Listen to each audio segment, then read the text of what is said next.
Hello, hello. Hi, everybody. We Whee! are waiting for Dana. Looks like Dr. Steph will not join us today because she's at work.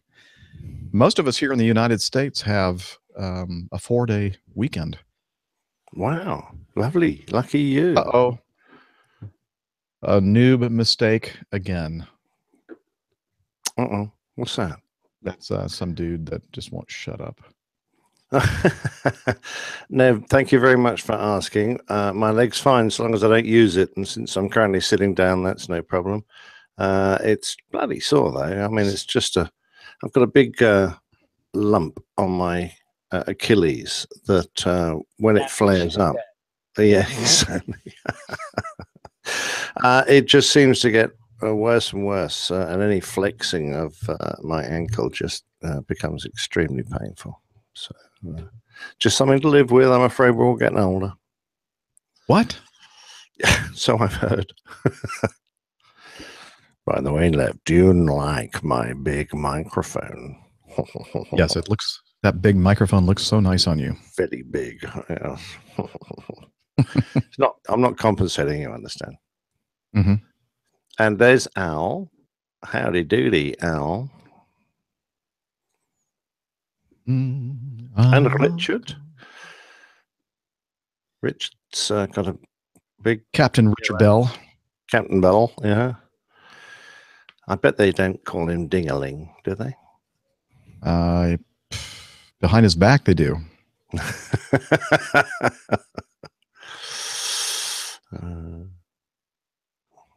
Brian Parrott, hello, sir. Nick Anderson's in the chat. Oh, wow, yeah, he's a good man. Yes, thank you, James. This is a gift from the lovely Liz, who is currently watching Rafa Nadal whack his balls around. I understand that Liz got to watch you play with your balls yesterday. She did. My big clunky balls. Wow. Yeah, she actually enjoyed me watching. She enjoyed watching me play. She said. Uh-huh. Now, it was a good match. We were the only rink, so I think there were 5 or 6 teams in this league match. So our side against their side. I was the only rink on our side to win. And I have no idea what any of that means. Wow, you can just imagine 5 teams of 4. And they play against the opposition, who have 5 teams of 4. And you each have an individual match. And then there's the frogs for me, old chap. Frogs. Oh, yeah. Have you lost the frogs? Have the frogs all escaped? Let's see if I can find the frogs. Oh. They got here somewhere. Here they are. No, that's exploding frogs. Yeah, it was the last frog that we had. Dear. I don't know. I don't think in this soundboard I have the frogs. Hey, it's Dana. Oh my God! Is one of your symptoms turning yellow, Dana?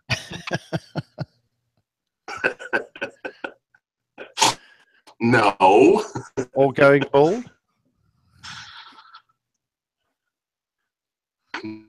Sorry. That connection is horrible again.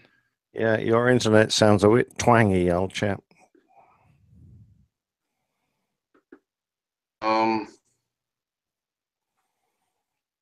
I don't know why.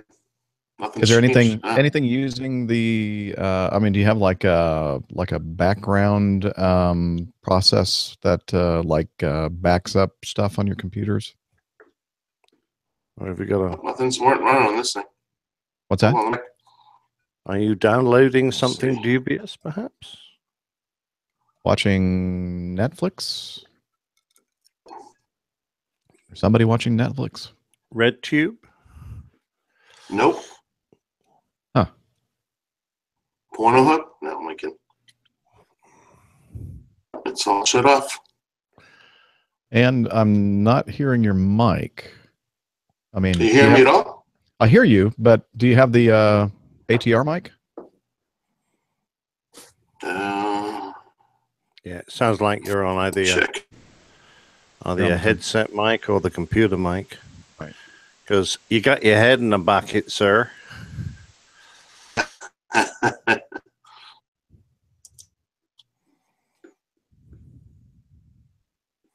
I've just realized that using this pooter sitting here, I can't play with my recently purchased video software. Oh, So I can't that's a turn shame. myself upside down or strange colors. Or, That's really a shame.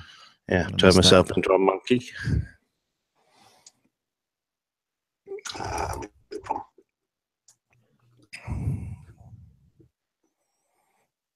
Is that any better? Yeah. Oh, well done. Much better. 1,000 times. Oh, I know why. Last time we were using the cable. What's that? Thanks. I can't hear what you're saying. Hello? You said you know why that you're not getting a good signal? Yeah, I think it's because I reset. It reset on my computer because last time we used it was via the other cable. Oh, okay. You're still you're talking about the mic? Well, because I didn't get anything through my laptop last time. Right. Okay. So we need to figure still out the can't hear me? bandwidth. The bandwidth is horrible. We're only hearing like every other word at best.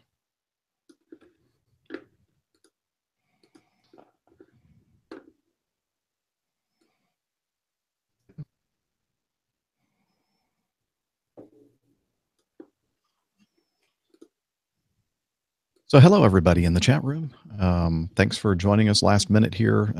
Hopefully some of the people that are normally working at this time and maybe perhaps have the day off will be able to join us. And what our plan here is, we have such a backlog of feedback, and we haven't been able to really cover that much in recent episodes. So I was thinking, you know, it would be nice to be able to clear out some of that stuff. So I have the day off here myself, and I thought that perhaps this would be a good time to do that. And so we're not going to really talk about news unless there's something important going on in aviation news that that I need to know about, or you need to know about. Yeah, this is this shirt here is from Tim Van Ram on that meetup that we had in Northern California at the Fault Line Brewing Company. He brought me a big goodie bag full of like coffee table books about San Francisco and a couple shirts actually. I gave one, the smaller one, Tim, if you're watching this, I gave that to Dr. Steph when I saw her in Charlotte. I got to turn this gate off. It's bothering me. Which means you're going to hear some noise in the background, but oh well. That's just the way it goes, I guess. SkyWest had an engine fire in Denver today. Was that the one? I think that was yesterday, wasn't it? That people had tweeted about with the left-hand engine catching on fire after landing? Or was this a different one, Rick? Now we'll wait 25, 30 seconds for his response.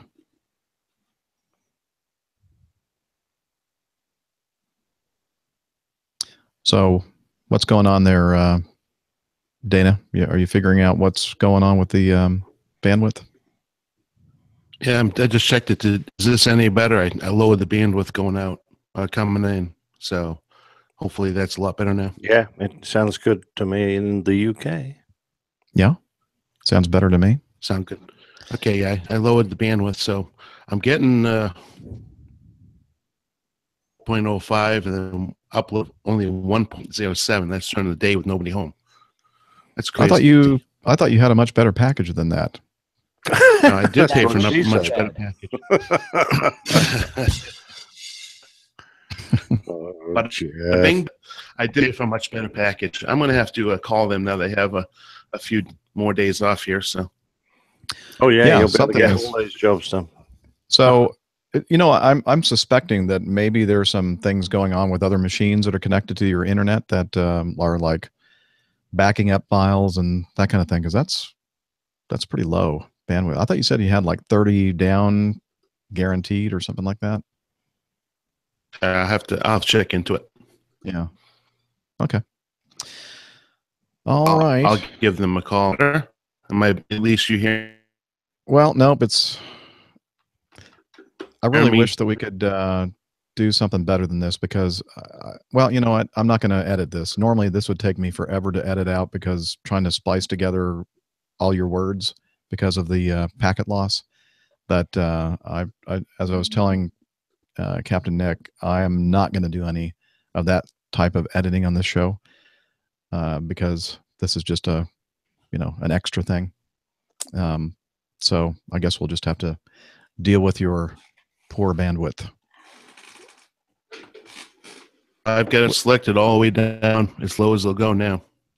I don't think that's what the problem is. I think there's something else in your house that is sucking the bandwidth. I don't know what it would be because I don't have anything else on. Nothing else is I on. don't even have. Yeah, no other computers are on. Wow. Yeah. Well, that is strange. And then what? You don't have a lot of things running on this machine right now? No. There's not a thing running. Huh. Except Evernote. Is that syncing right now? It is syncing.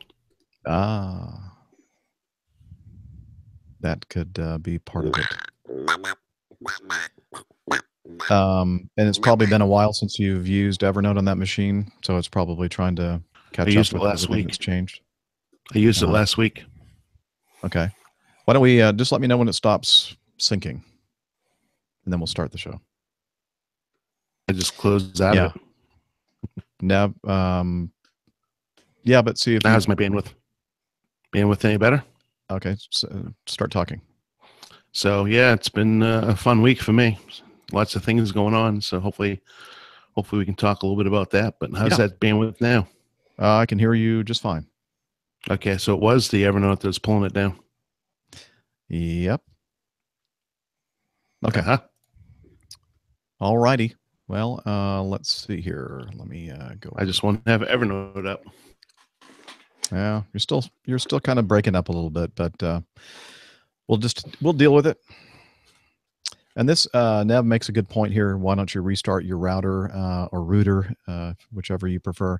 That's actually good advice for everyone that is ever doing anything on the internet like Hangouts or Skype or whatever.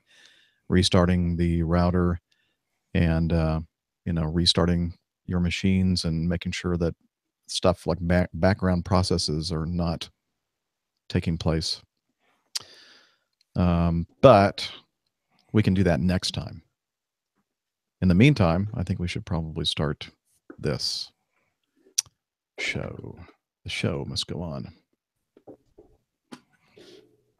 you guys want a mint? Oh, yes, please. Yeah, here we go. Yeah. Thank you. All right. Thank you. Appreciate that. I'm going to take a swig of sparkling water, which is going to make me burp. The perfect thing to take on a podcast. I know, but it's the only cold water that I have. Excuse me. Let me get it out.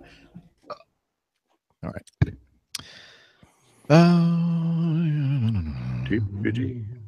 Sound check again.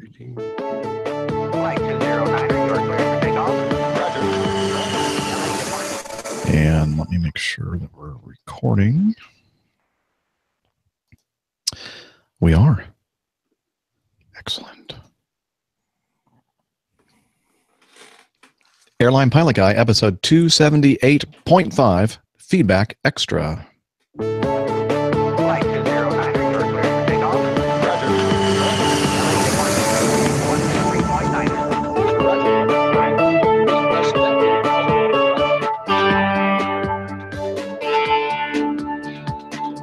Hello, you're listening to the Airline Pilot Guy Show, the view from our side of the cockpit door.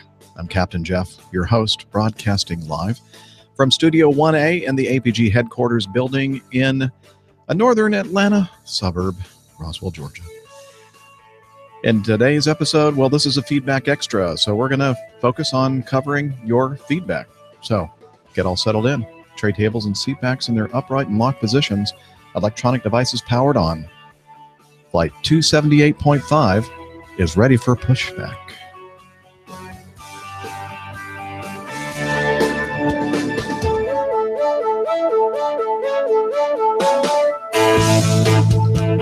Hello, everyone, and welcome to the Airline Pilot Guy Show special episode, Feedback Extra. This is an aviation podcast where we normally talk about news from the previous week and cover your feedback and have some nice little extras like installments of Plain Tales and that sort of thing. But guess what? Today, none of that. We're going to go right to your feedback, actually, after we talk a little bit about what's been going on recently in our lives. So let's see. I am not alone here. I'm not doing an old school episode. I have a couple co-hosts with me. Let's start with from across the pond.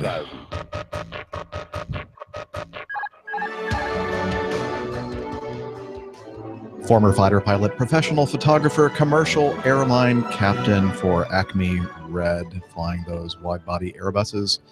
Captain Nick. A fine morning to you, Jeff, from the UK. It's a glorious day here. I'm about to close the curtains, though, shut out that sunlight. It's so nice, actually, to be joining you when I'm not falling asleep or having imbibed a wee too much because the night is gone on. So, yeah, looking forward to a show where I can actually speak properly and at the normal speed that a human being does. Well, I thought you might enjoy doing this during daylight hours. So, it makes a big difference, I'll tell you. Yeah. Thanks. And we also have just across town from where I am, up on the I guess the northwest side in, well, we're not going to say exactly, but it's a suburban area of northwest Atlanta. On his motorcycle, well, not actually on his motorcycle, but we have a motorcycle rider, former regional pilot, now Mad Dog captain for Acme Air Mainline. Dana. Great to be back once again, and hoping for another great show, just focusing on feedback, get some of the things that everybody wants us to answer, and looking forward to another great show. Great to have Nick wide awake and with us in whole spirit and body. Show. Absolutely.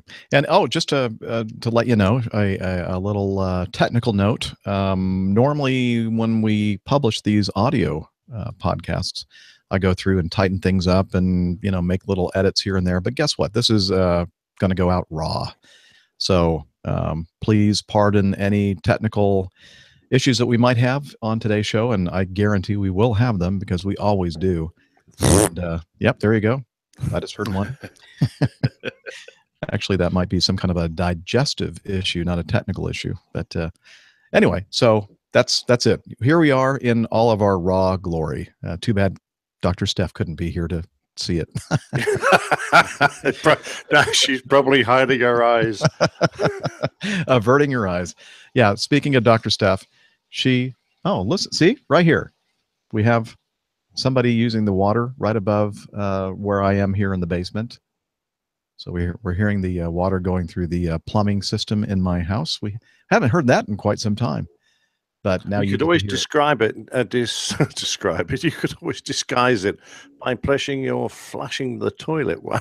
I guess I could. Yes. Well, let me see if I can find the flushing toilet sound effect.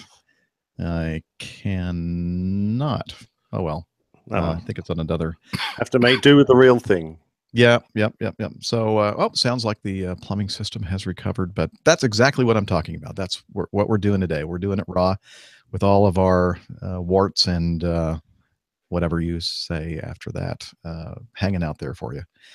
So, Captain L says, cue Nick swearing. We do have a live chat room today. Just a reminder again that we put out notices, some of them very short notice as today, on Twitter and Facebook. If you want to follow us there, Twitter, we're at APG Crew, and on Airline Pilot Guy, Facebook.com/Airline Pilot Guy. Also, if you have one of these things, these smartphones, Whether it be an iOS or an Android version of these, you can go to your respective app stores. I believe it's the Google Play Store on the Android platform, and download the Airline Pilot Guy app. And it's free. There are no ads. And even if you never use it, although you can use it to listen to our podcasts and watch the videos and that kind of thing, but even if you don't do any of that, as long as you have it on your phone and you have notifications ticked, you'll get a push notification from us when we're about to record a show and when a show is released. So that's always a good way to kind of keep track of this. And if you have the time and the stamina to watch us, then you can be here while we do this live. And it's a great chat room. We have several there with us today, and I'm sure they're going to have a great time. So there's a plug for the live show and the chat room. Certainly. So let's see. I know that some great things are going on in the southeast of London, Captain Nick. You have a special guest? Oh, we do. Yes, it's the wonderful Liz Piper, who is a frequent listener. She's a Patreon, great supporter of the show, usually in the chat room, although I suspect they may frown upon it at this very second, because she is at Wimbledon watching Rafa Nadal play his singles match. They're on court number 1. So if anyone's watching it on television, see if you can see my wife Jilly and Liz sitting together. They're probably up in the gods somewhere. I don't know exactly where their seats were, but basically my wife and Liz have met up via the APG, via my interest in the APG, and after a lot of texting to and fro, we gave Liz an invitation to come across and join us at our house, and then go to Wimbledon. So that's the whole reason for her visit. But we did have a bit of a meetup yesterday on a barbecue with some more of our local APG fans, supporters. So that was kind of cool. We'll probably get a bit of that. And Liz very kindly came across with presents. So I have got this beautiful Royal Canadian Air Force hat, one of my favorites, wearing a baseball cap. I always love doing that. The dogs have all got Hudson Bay in their traditional colors, woven dog collars. I can't show you one of those, unfortunately, without grabbing one. And they're currently flopped down on the floor. And I got a beautiful bottle of single malt whiskey as well, a Speyside whiskey, my favorite. She's got a great memory. So we were very pleased to see her. Excellent. I can't wait. We do have some audio that you recorded for the aforementioned meetup, and we'll do that soon. But first, let's catch up with Dana. Anything interesting happening with you, Dana? Dana, Dana, you're on. We don't hear you. Okay. Apparently, nothing happening interesting in Dana's life, which is not looks true. like Paul Dana has frozen. Yes, he is experiencing technical issues. Oh, hello, Dana. Can you hear me? Hey, hello. Yes, you didn't turn Evernote back on, did you? I did not. Well, something else is eating your bandwidth. But I don't know. Did you hear me at all say? Yes, I heard everything. I heard everything. Yeah. And I was responding with that all types of fun and interesting things are going on, but nothing. Okay. Poor Dana. He's really struggling again. Yeah, we're really not hearing much of anything from you, Dana. Too interesting.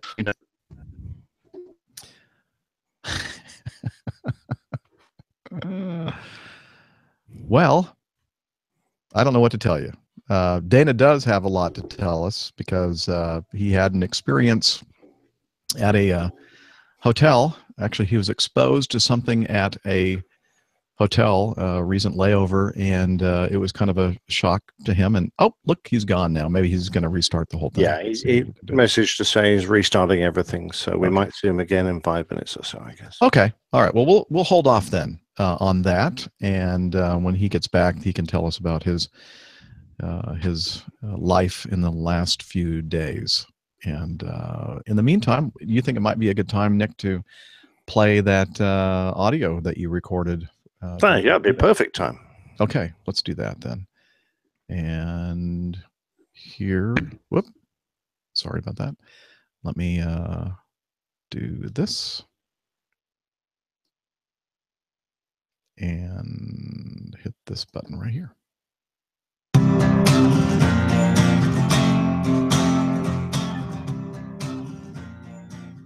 Okay, lovely APJs. It's the old pilot. We're here in my garden in lovely leafy Lissus, and this is take 2 of a series of interviews I've just done with my guests here as we enjoy the good weather here. And we're at a barbecue, and I have got some special people here who are regular APG listeners. And we've all come round to my place to enjoy a quiet afternoon, drink a little bit of wine, a little bit of food. And the first person I'm going to ask to introduce himself is Adam Spink. You've heard him on Plain Talking UK and being interviewed by Nev for the APG. So he's our expert air traffic controller at London Heathrow. Knows an awful lot of stuff, and it's great to see you here, Adam. Thank you very much indeed for coming over. Thank you very much for inviting us, Nick. Yes. Absolute pleasure. Had a great afternoon in the garden here. Lovely house, lovely garden, and very nice food as well. Brilliant. Now, considering you've already said this once, perhaps you can recount the little information snippet you had for me about the trials going on, or at least actually the implementation of the new software at Heathrow that manages to increase the number of movements. How's that working out? Yeah, so it's called time-based separation. So on arriving aircraft, rather than all the other airports around the world, they would separate those according to distance, according to the wake vortex categories that each aircraft is in. We now separate in terms of time. So when we have a stronger headwind, the distance will actually reduce. When there's a very calm wind conditions, the separation will actually increase over what we used to have. So on a strong wind day, that's reduced delays by about 50% due to wind, and on the calm days, we actually see a reduction in the wake vortex encounters that you and your colleagues might experience. Now, that's brilliant. But I understand you're becoming even more sophisticated and not just using weight categories. Yeah, so in the future, we're going to move to something called pairwise separation.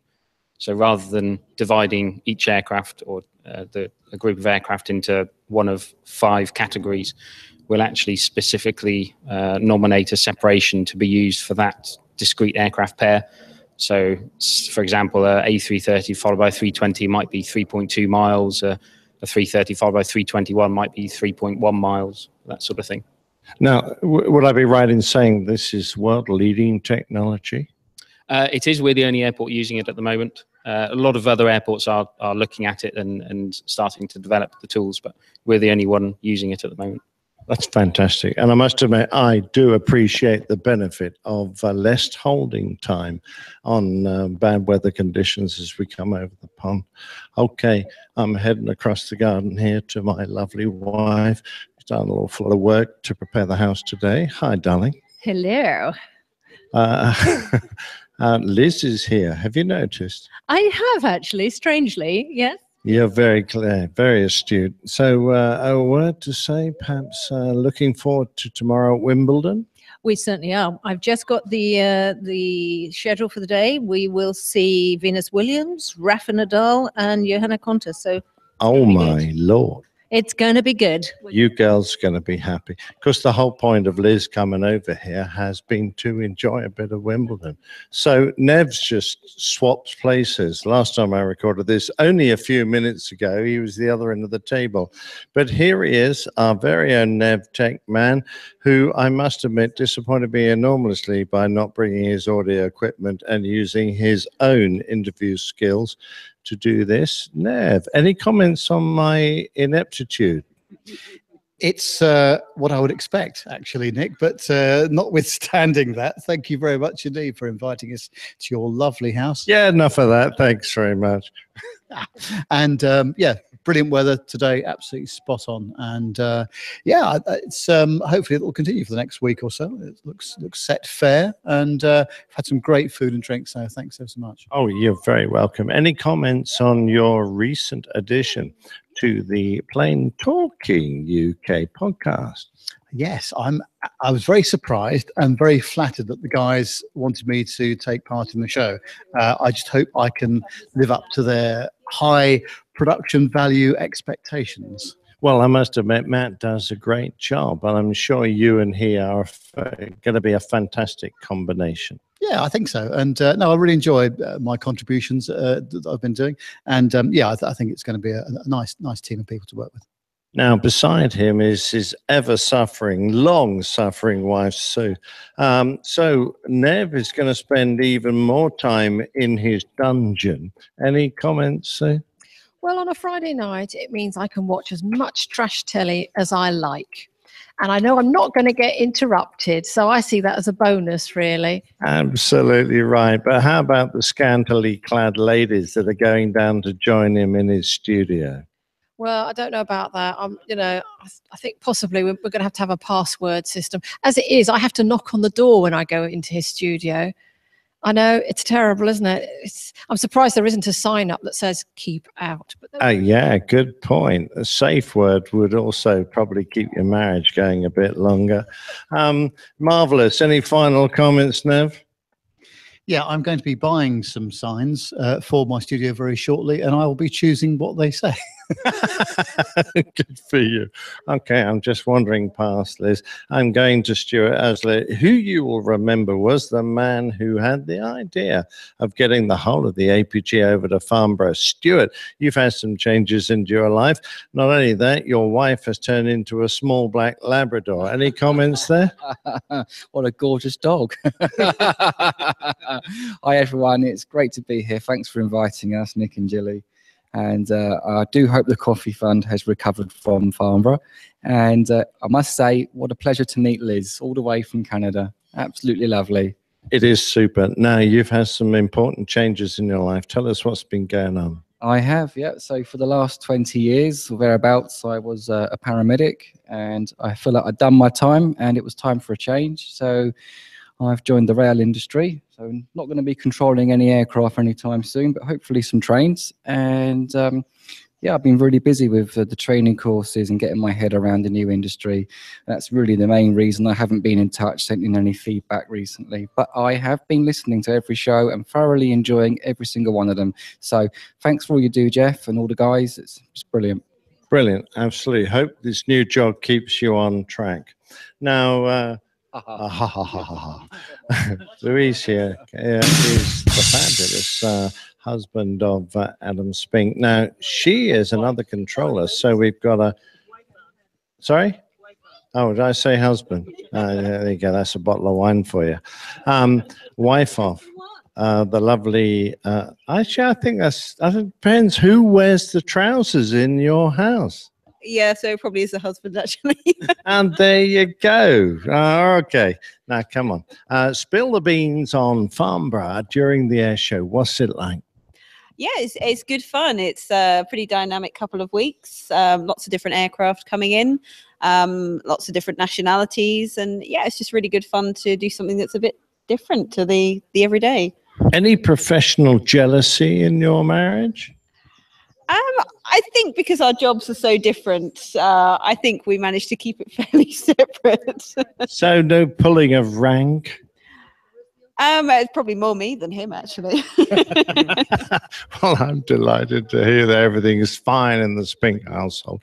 So we were talking about Farnborough earlier and the technology in the visual control room. It's pretty swept up, so I hear. Yeah, we're still quite basic, still paper strips, but that's good in some respects. If it, it's a lot more difficult for paper strips to go wrong than a electronic ones, and you can still throw them at each other. That I would love to see. Now, here's a young man I just want to interview for a second. Who's this young fella? This is an aviation geek in the making. This is young Alfie, my boy. He's 3. You're going to say hello, Alfie? Say hello. Apparently not, but his mum's here, just with a few words. Come on, Alfie, have a word with your mum. Say hi, Nick. Hi, Nick. How are you? I'm good. What does Alfie say? He's not interested today. He's done a runner. Okay, quick word. Thank you very much for having us. We've had a lovely day. It's nice to meet a few new faces. And Alfie settled in finally on his scooter. And he's, I don't know if he's going to be a budding APG presenter soon. He just seems a little reticent. But the important, oh, there they go.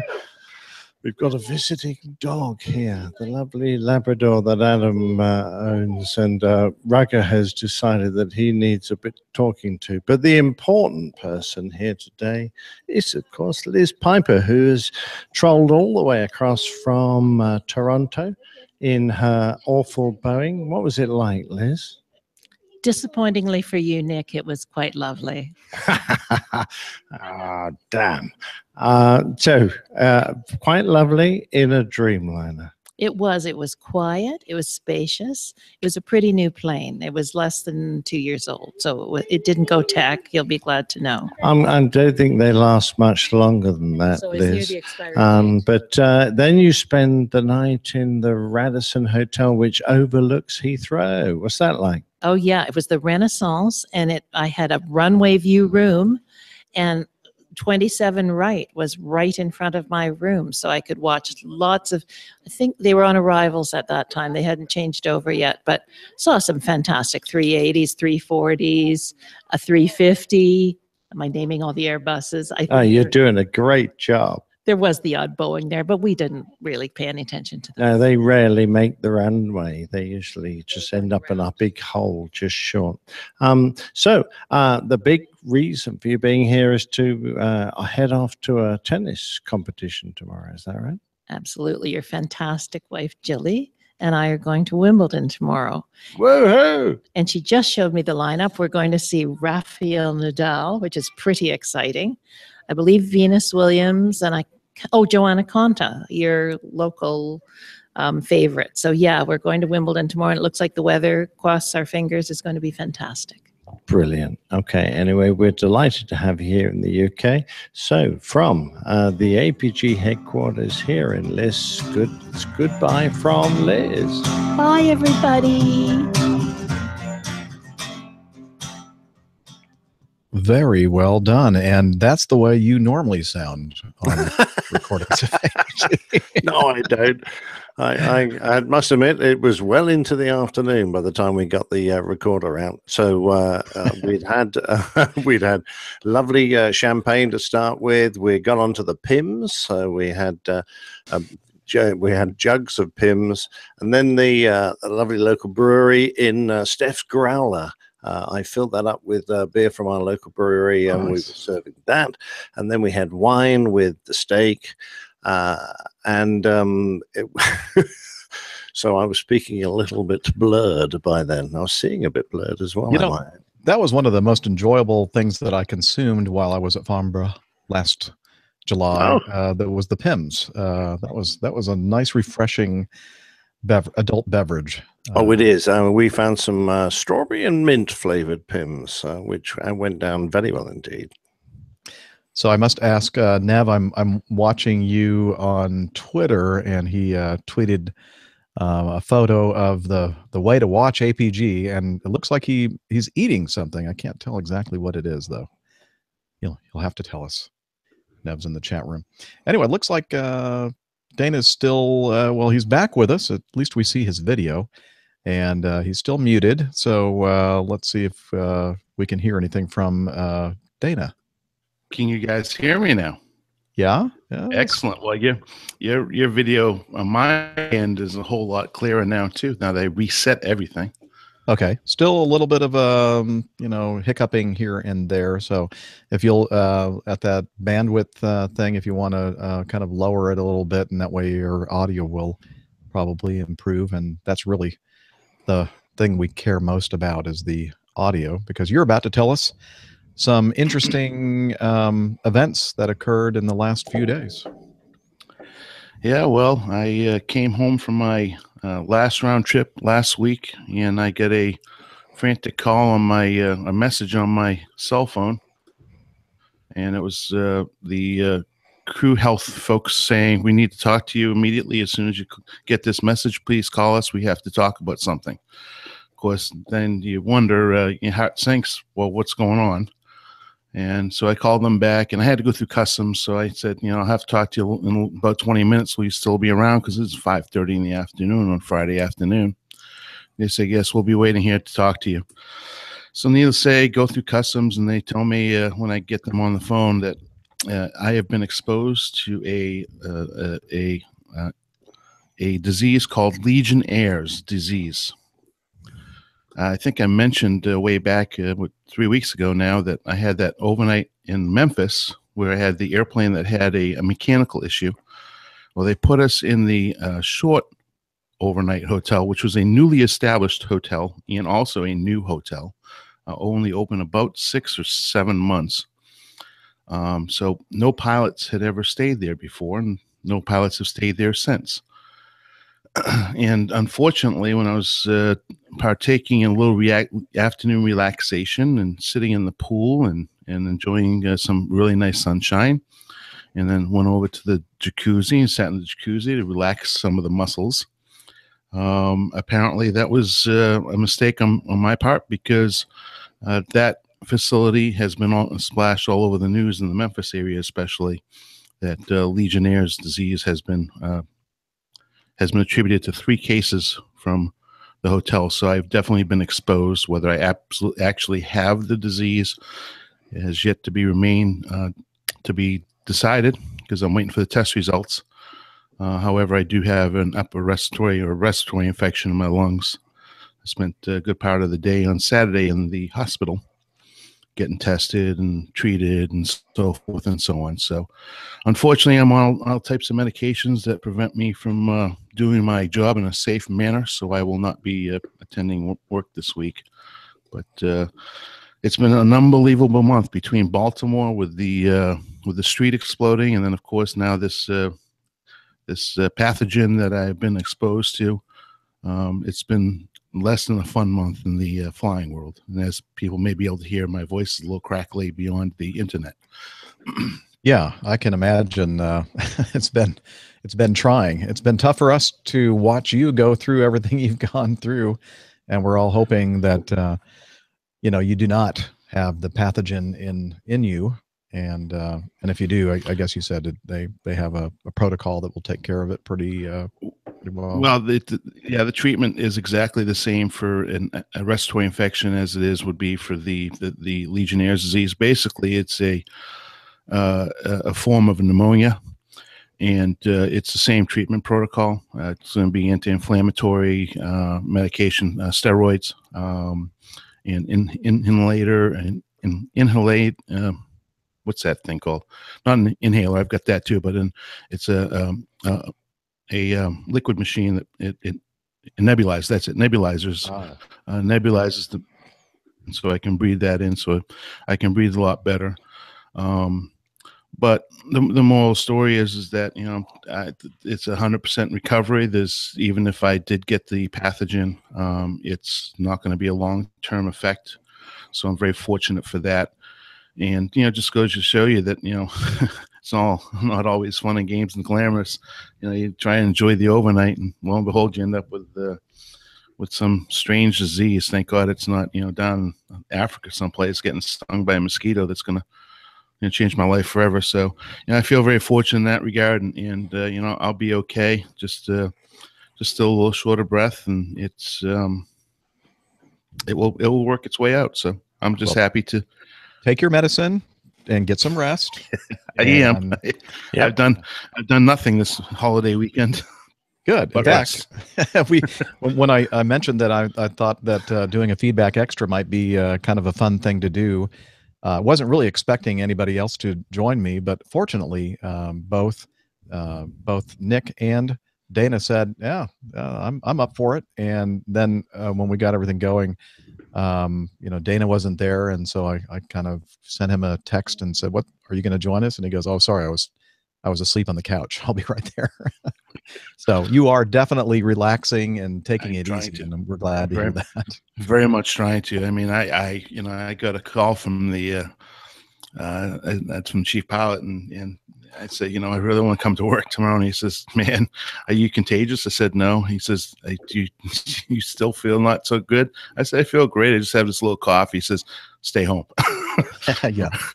Now it's not a contagious kind of thing, is it?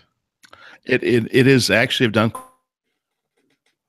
quite a bit of research. Think of the end. It is contagious. So with me, you're breaking up. Okay. Yeah. So what we gathered from that last sentence or two is that it is contagious or not? Is not contagious. Okay. Good. It's not directly contagious. Okay. So just no French kissing of your captains. Yeah, I prefer not. I'm sure if it gets me, Dinner. What'd you say, Dan? I'm sure they feel the same way. By the way, just from here over the pond, mate, I do wish you well, and I don't mean to contradict you, but Legionnaire's disease has killed an awful lot of people. So you take real care of yourself, and don't do anything that might put you at risk. So just rest up and get yourself 100% fit, because we need you. Oh, thank you. I appreciate that. And as I said, I'm hopeful that I've been exposed, but it's I guess the magic number is if you're over 50, like some other people we're talking to, that would make you more likely to actually contract the disease. That you can get exposed, but the likelihood at my age and my health that is I may have been exposed, but my body reacted, but I may have not contracted the actual disease. So I'm hoping for that. Yeah, we all are. So thank you, though. I appreciate it. Captain Al has a special message for you. Hey, Dana, take care. You're not having the best of months. I mean, having to stay on the MD instead of upgrading to the A320. What could be worse? Oh, no. Now we're listening to Dana expire in the background. All right. Let's see. Let's get on with the only, well, I was going to say the best part of the show, but on this one, it's pretty much the only part of the show. So here we go. I'll play this little stinger.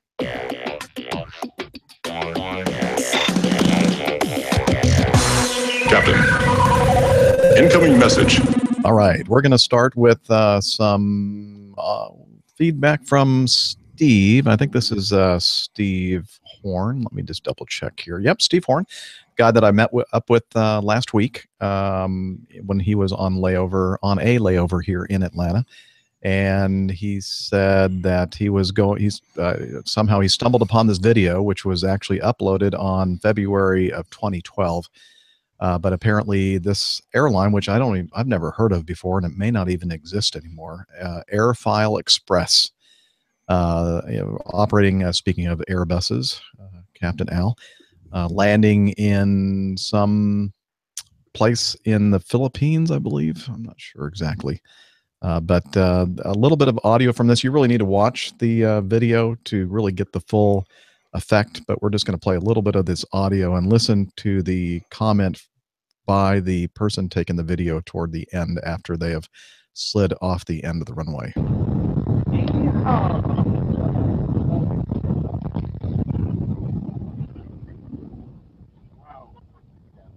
Nice landing.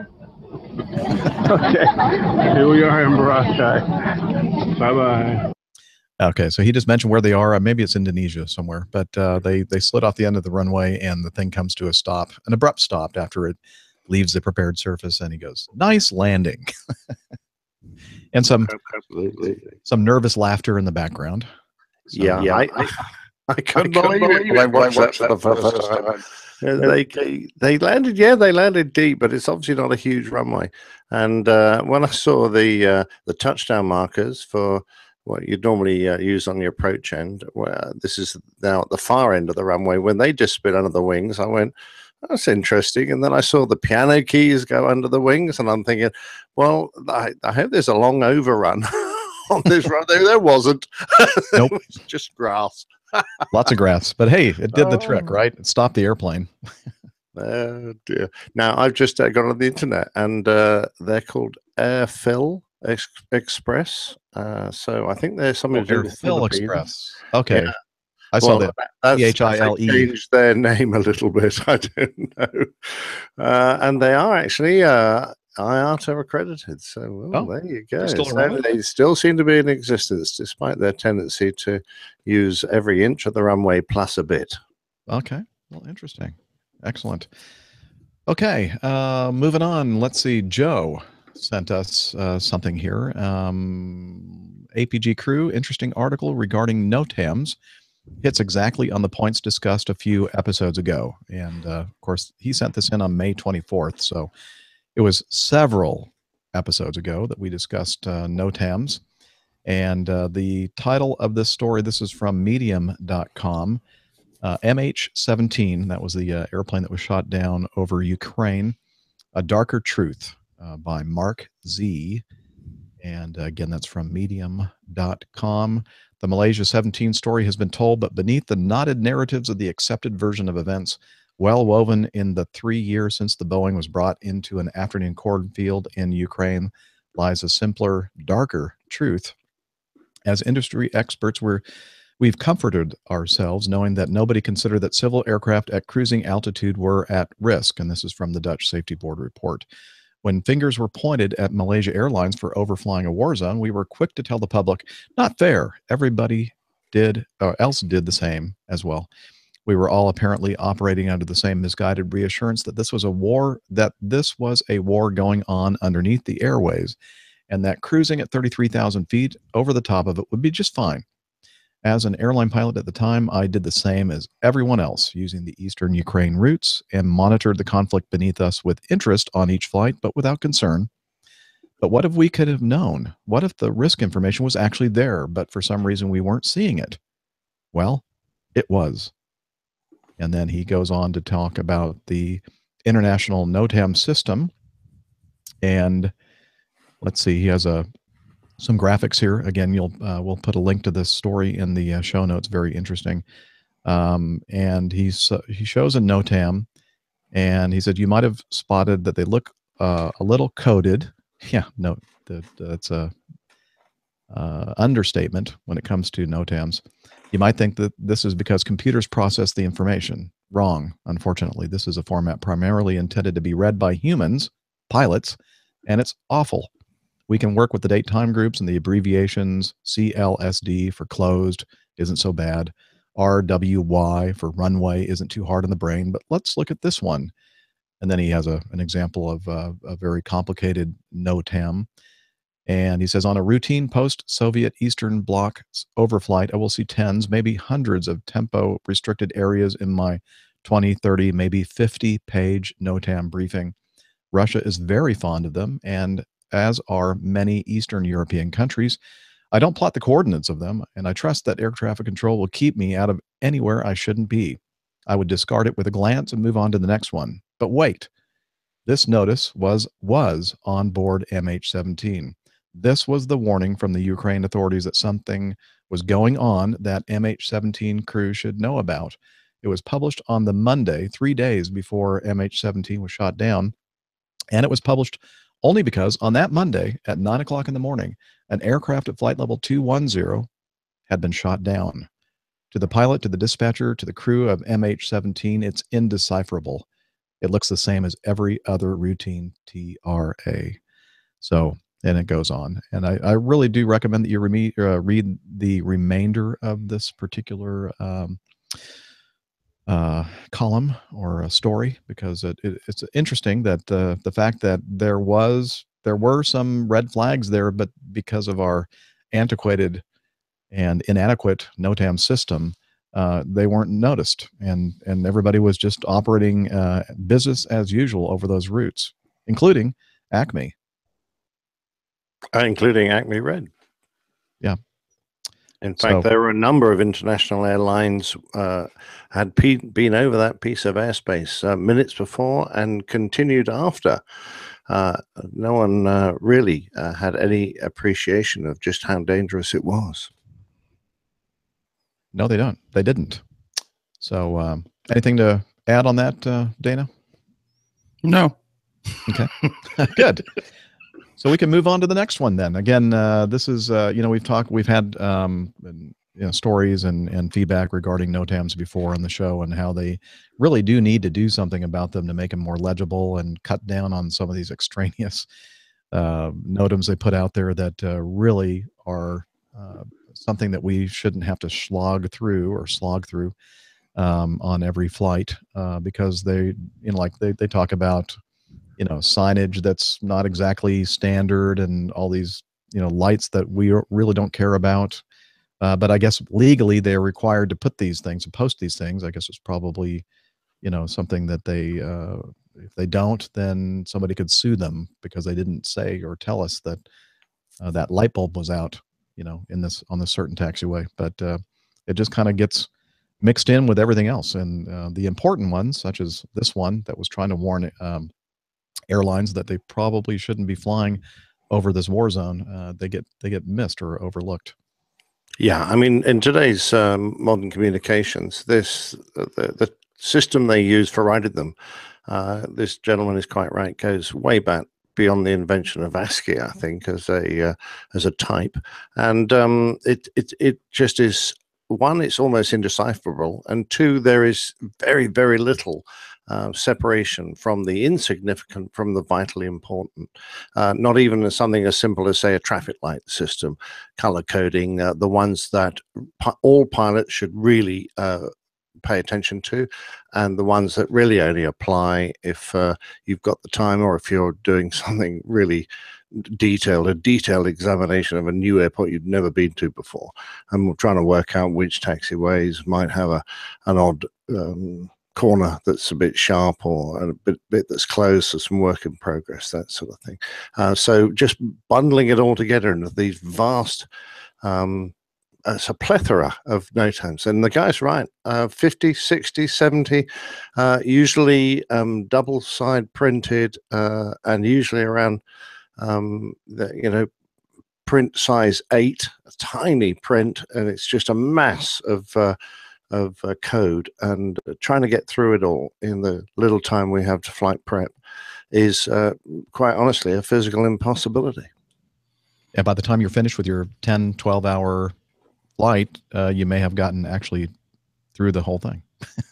Well, no, actually, we're supposed to do it before we start flying, right? Well, yeah, in theory. Yeah. Yep. And of course, when you have a long international flight, you have a little bit of extra prep time, but not much in comparison to our 35, 40 minutes. We're doing a turnaround in a domestic flight, which you still have to go through all those NOTAMs that are not written for human beings. Yeah. They're really not.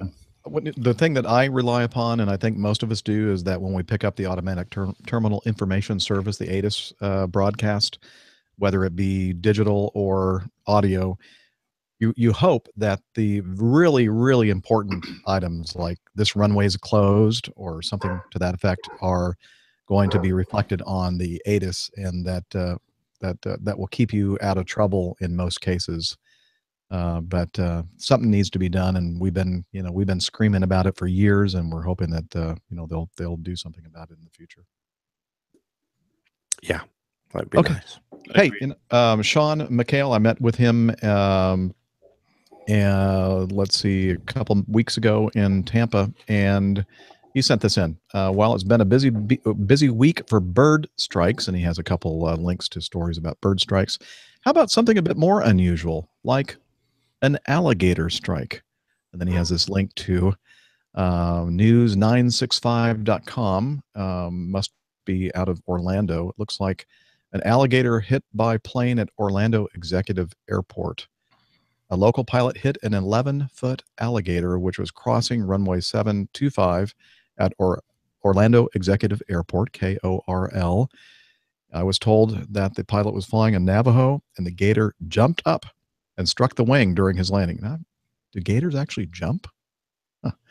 Anyway. I've seen them jump in Australia. I mean, I've been on one of those, boat trip down an alligator-infested river, and the guy would hang bits of meat from a fishing pole out over the water, and these alligators would come out of the water and they'd be standing vertically upwards. Their back feet, that would be the bit that was in. So those tails are pretty powerful, and they can flip them. Wow. And force themselves well out of the water. Yeah. I had no idea. Either did I. Well, the gator was killed instantly, and the aircraft sustained damage to the wing. One of the craziest things I've ever seen in all my years of aviation. Welcome to Florida, folks, in America. And let's see, there's a picture here, and we'll put a link to this article in the show notes that Sean sent us, and it shows this guy. I don't know who this guy is, but he's out there in front of, or right on the center line, and there's a very, very large alligator, a dead alligator on the center line. So, well, we all trust it's dead, and then it's not just asleep and very angry. I hope so. Yeah, I'd be running very, very quickly. Although I think that the alligator would probably win that race. Oh boy, I'm amazed that he didn't really come through the wing and spin his aircraft off the runway, because that's a big chunk of meat. That alligator is huge. That is, and a Navajo. I mean, it's not a small airplane, but it's still not like an airliner. Yes, it's not a big. Yeah. Not an overly heavy airplane. You don't need a typewriter for it. And looking at that alligator, that looks like a heavy animal. Yeah. Yes. So. Oh, well. Okay. Well, let's continue moving on. Steve Horn, the guy that does the How I Got Here audio pieces, sent us in some audio, but it has nothing to do with how I got here. It has something to do with a subject that we were discussing regarding maximum duty day extensions and that kind of thing. So let's take a listen.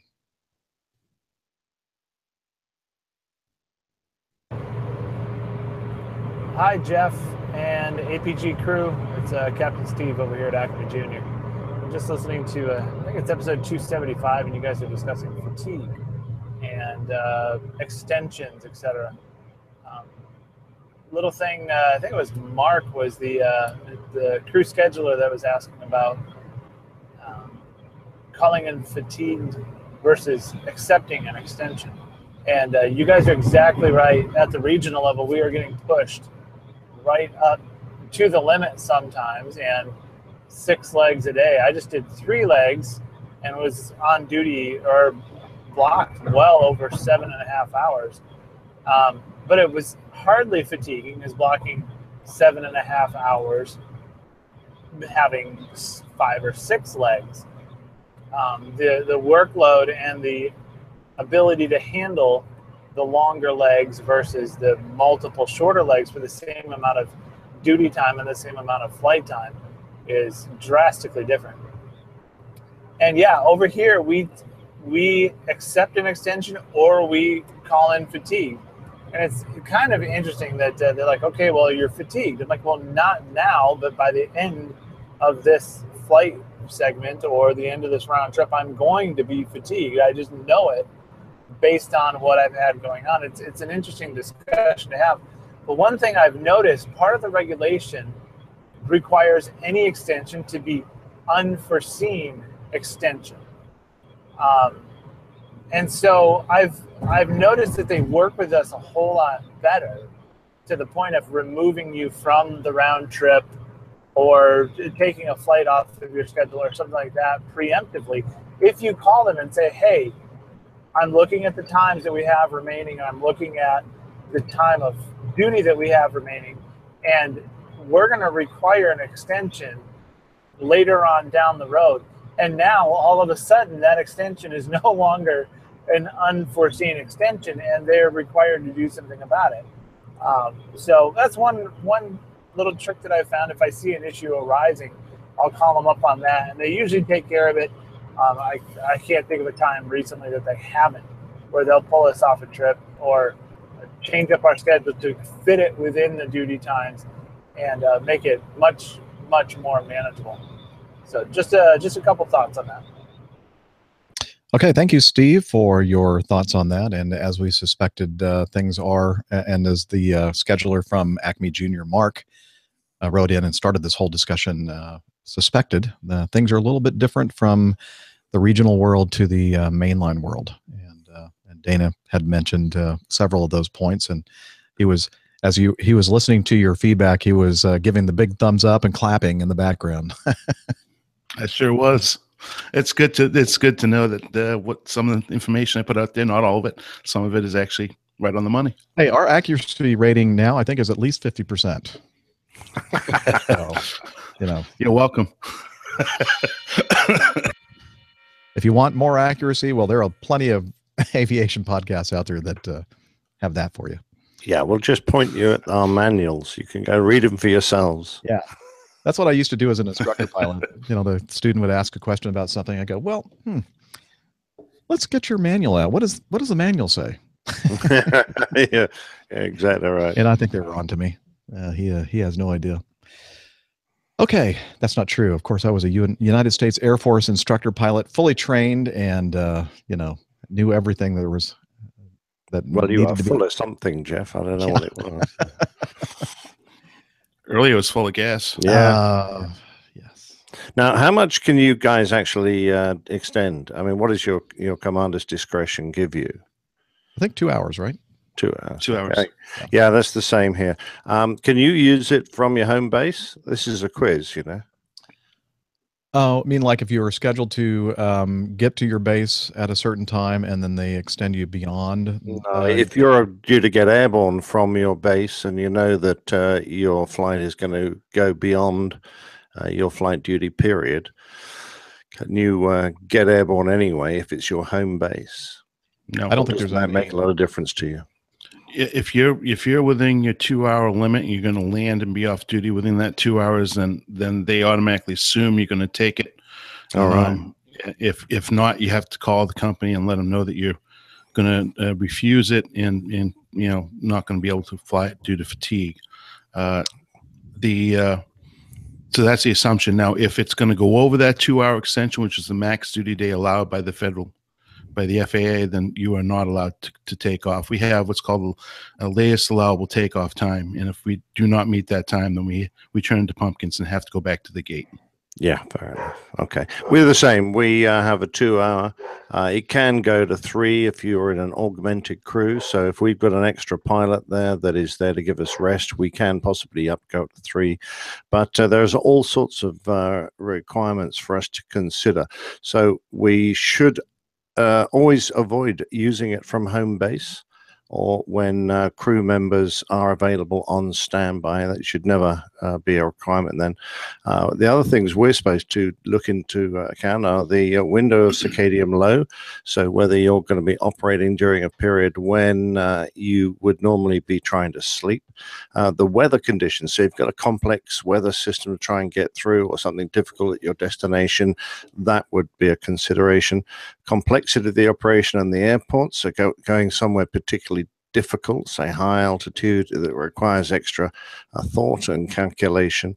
If you're flying, doing training or supervisory duties, that would come into it. If you've got an increased number of sectors, if you've had circadian disruption, and or the individual condition of affected crew members since awake time, sleep-related factors, workload. And what's more, we're supposed to check with every crew member on the aircraft and ask them if they feel they're fit to have their duty time extended. Wow. That's a lot more detail than we're given or considerations for us. Yeah.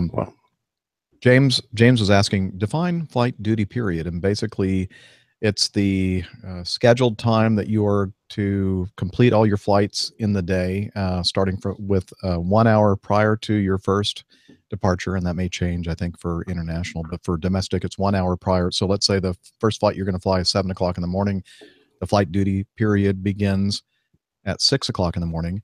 and then it extends to, let's say you're scheduled to land at 5 o'clock that afternoon on your last flight, and then a half an hour added to that. Is that the correct definition of flight duty period, Dana?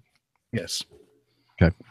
And then extending beyond that, a certain amount is allowed, as we talked about, the 2 hours. And our company just automatically assumes that we're going to extend. Anyway, and then Neville asks if deadheading for our first flight to our first flight is considered as part of your flight duty period. Now, if you're talking about a scheduled deadhead on, that the company says, okay, we're going to have you guys start in Richmond, Virginia, and of course you're based in Atlanta, so that's where your trip actually begins. If it's a scheduled deadhead that the company is making you fly from Atlanta to Richmond, yes, it is included in the flight duty period. If you're talking about, on the other hand, somebody commuting to work, and they have to be, let's say, the sign-in time is at noon, and they not deadhead. We wouldn't call that a deadhead. We would call that a commuting flight, a jump seat or whatever, to get to your base before your sign-in time.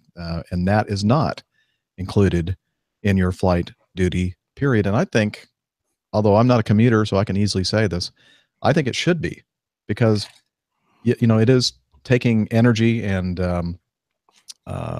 even though you're riding as a passenger, it's, what's the difference between that and a scheduled deadhead on your schedule? What do you think about that, Dana? Well, and I was going to say that was a huge factor in that Colgan air crash in Buffalo. I believe the first officer, I guess it really doesn't matter that she's a girl, the first officer had commuted in, I believe, from Seattle. Yes.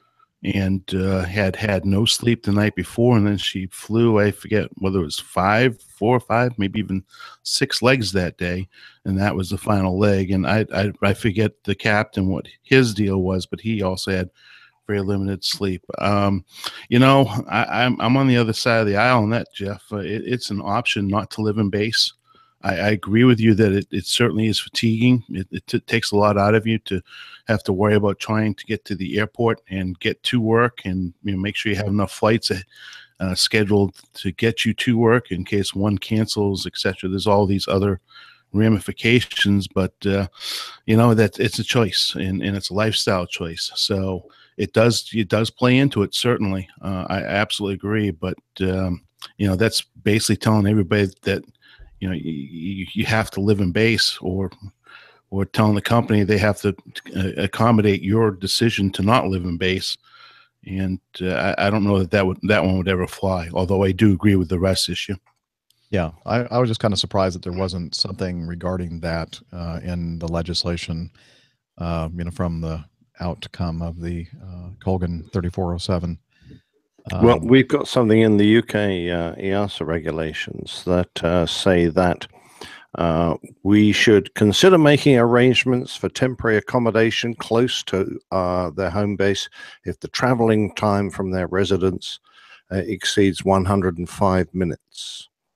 So in theory, if you have got a long commute, you're supposed to find some way to rest, then having commuted before you then pitch up for work to make sure you're fully fit.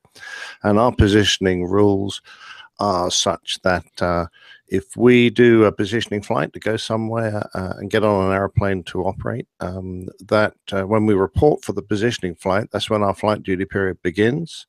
But that positioning flight does not count as an extra sector when you're calculating your duty period. Okay.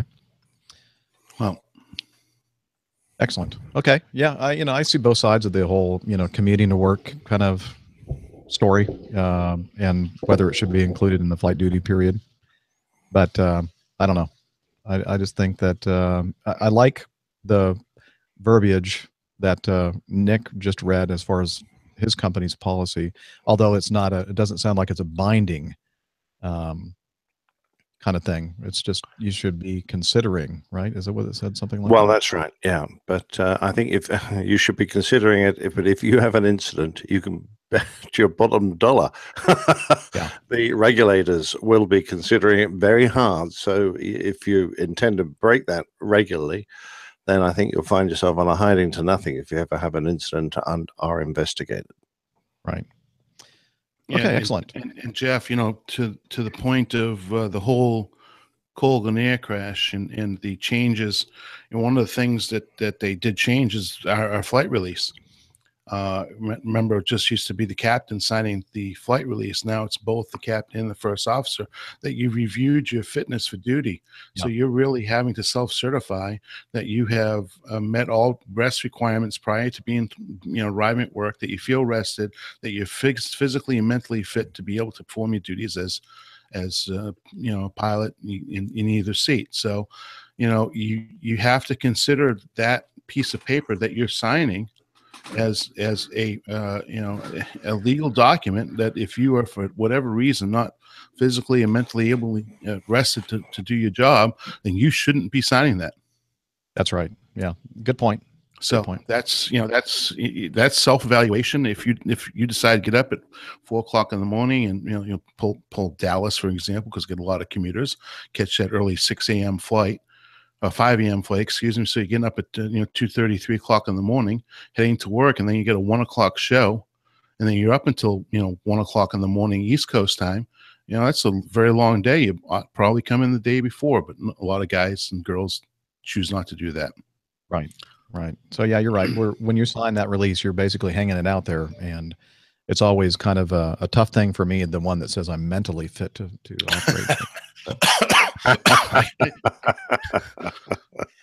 And we won't even talk about Legionnaire's disease.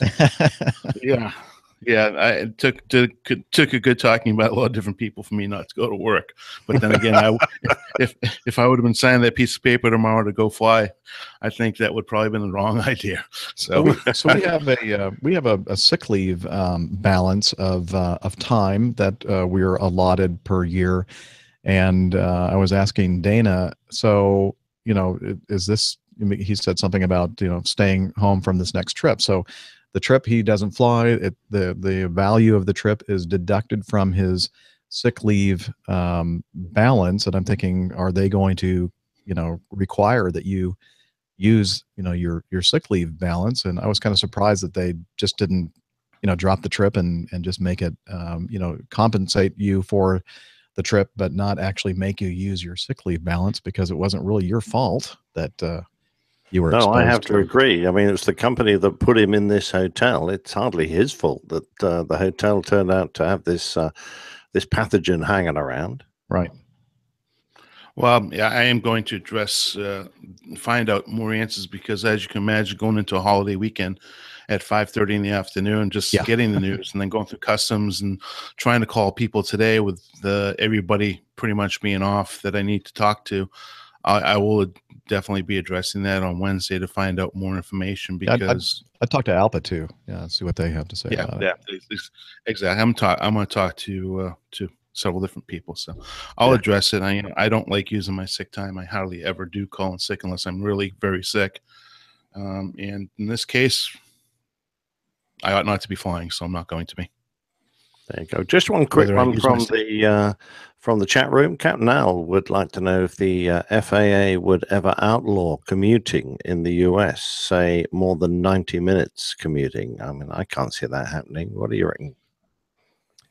I don't think so. I can't see it either. No, I mean, I think the entire airline industry in the US would just grind to a halt, wouldn't it? A lot of commuters out there, that's for sure. Pip said something via direct message in Twitter. If you're listening, Pip, he asked if it was okay for him to send in some audio feedback, and I say, well, let's see. Let's take a vote. I say no. No, I'm just kidding. Yes. No, hang on a minute. I was going to say no too. Oh, okay. Yeah. What about you, Dana? I was going to be the nice guy in the panel. Okay. He says yes. Let me I say reconsider. Yes. Okay. Yeah. Why not? Go on. So send it to send it feedback. to Plane Talking UK. PTUK. Yeah. So send it to feedback at airlinepilotguy.com, and then send me a note and let me know that you've sent it, and then we'll play it. How about that for an interactive podcast? Well, very good, Jeff. In the meantime, we're going to talk. We're going to discuss this piece of feedback sent in by Ross in England. I remember Jeff was talking about single-engine taxiing and wondering if Nick could tell us what happens in a 4-engined airplane. And is a single-engine taxiing approach still done? If so, which engine is used and why? Or is it alternated to balance wear? Thanks, guys. Captain Nick. Well, the practicalities of trying to taxi a 4-engine airplane around on one engine, actually, no, that's not done. You would have to motor that one engine at such a high power setting to get the damn thing moving. You're going to be blowing most of the ground crew, half the terminals over, every vehicle you go past is going to get a blast. No. So on a twin-engine airplane, you go on one engine. On a 4-engine airplane, you generally go on 2 engines, although we do have a 3-engine taxi, so you only shut down one. No, generally we would shut down 2, and the preferred 2 are the 2 inners we shut down, so we taxi on the 2 outers. That's really just because the outers give more support and electrics and hydraulics to the aircraft systems. So we can taxi on the inners if, and the times we do that would be if there were, significant snowbanks around that might ingest chunks of ice in the engine, or if we were taxiing on a narrow taxiway where the grass on the outer portion of the or beyond the taxiway is unprepared and full of rubbish. I was going to say something else there, but full of rubbish that might get ingested. That's when we would consider taxiing on the inner engines. But there are a few more considerations if we do that as to what equipment we need to have serviceable to make sure we've got sufficient backups, because after all, when you're only taxiing with half the engines going, you literally have half the hydraulics and half the electrics available, and some systems won't be operating until you get all 4 engines going.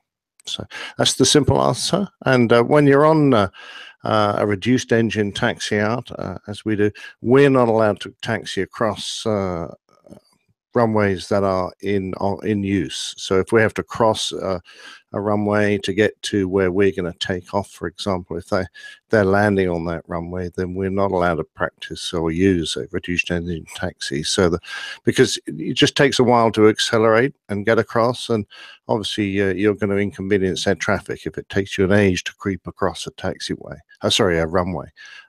Whereas if you've got just a long taxi out and you're in a big queue, it doesn't really matter if you're a bit slow to accelerate. Right. Excellent. Is that similar for you, Jeff? Crossing active runways, you allowed to do that on one? We are allowed to do it.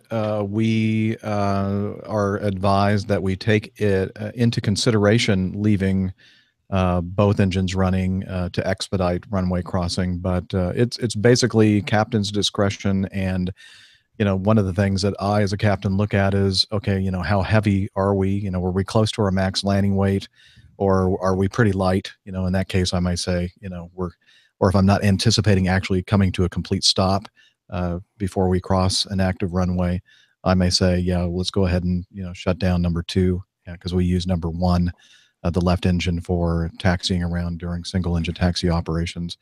But it's just dependent upon the captain's discretion, and what do you think is the safest thing to do, balancing that with fuel consumption? And you guys taxi out as well as taxiing back on one engine? Yes. Okay. Yeah, same here.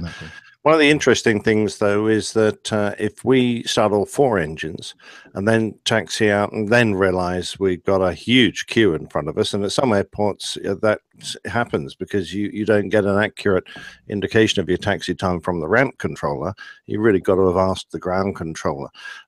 We can't then revert to a reduced engine taxi. It's just an anomaly in the system on board our aircraft. Whether other aircraft can do it, I don't know. I'm sure they probably can, but on ours, once you elected to start all 4, you can't then reduce it to 2.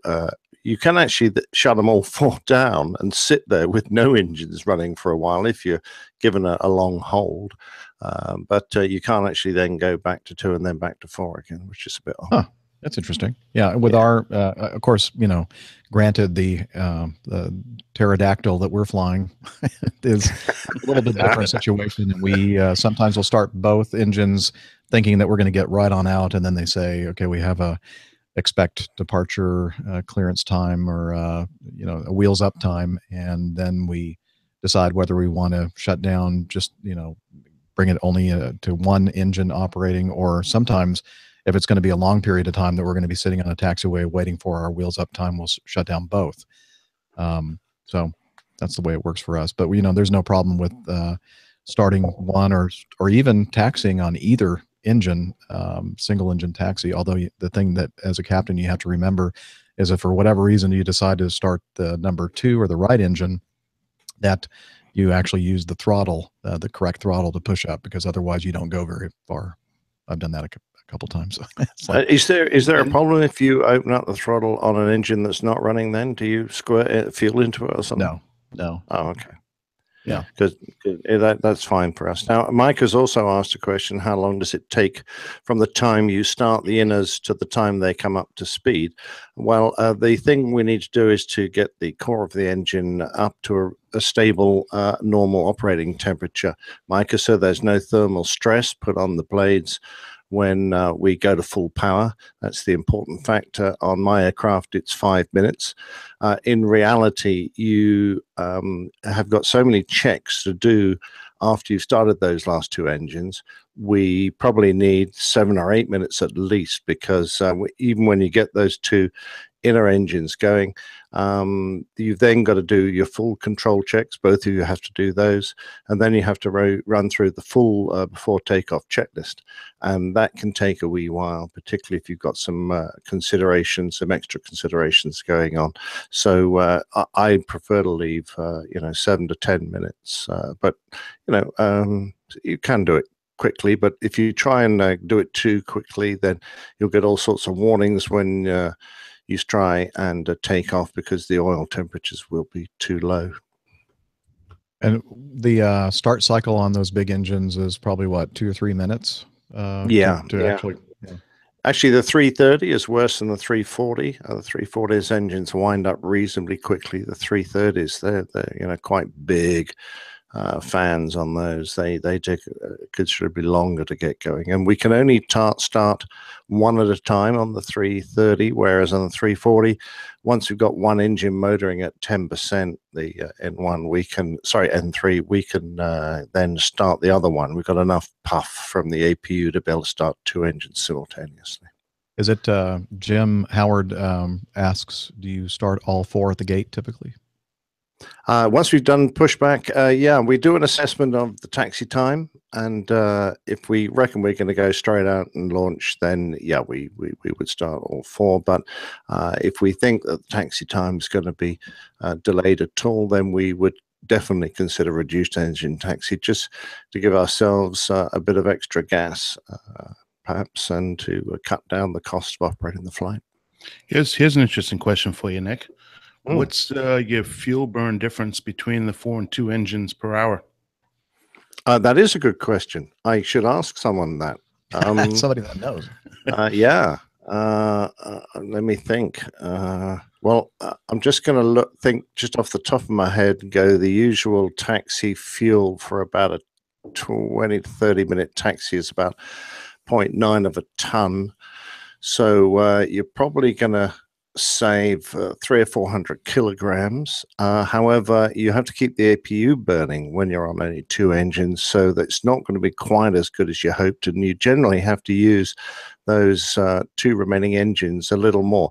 Normally when we taxi out, we very rarely bring the engines above idle. We just leave the throttles closed. There's enough residual thrust to get the aircraft moving.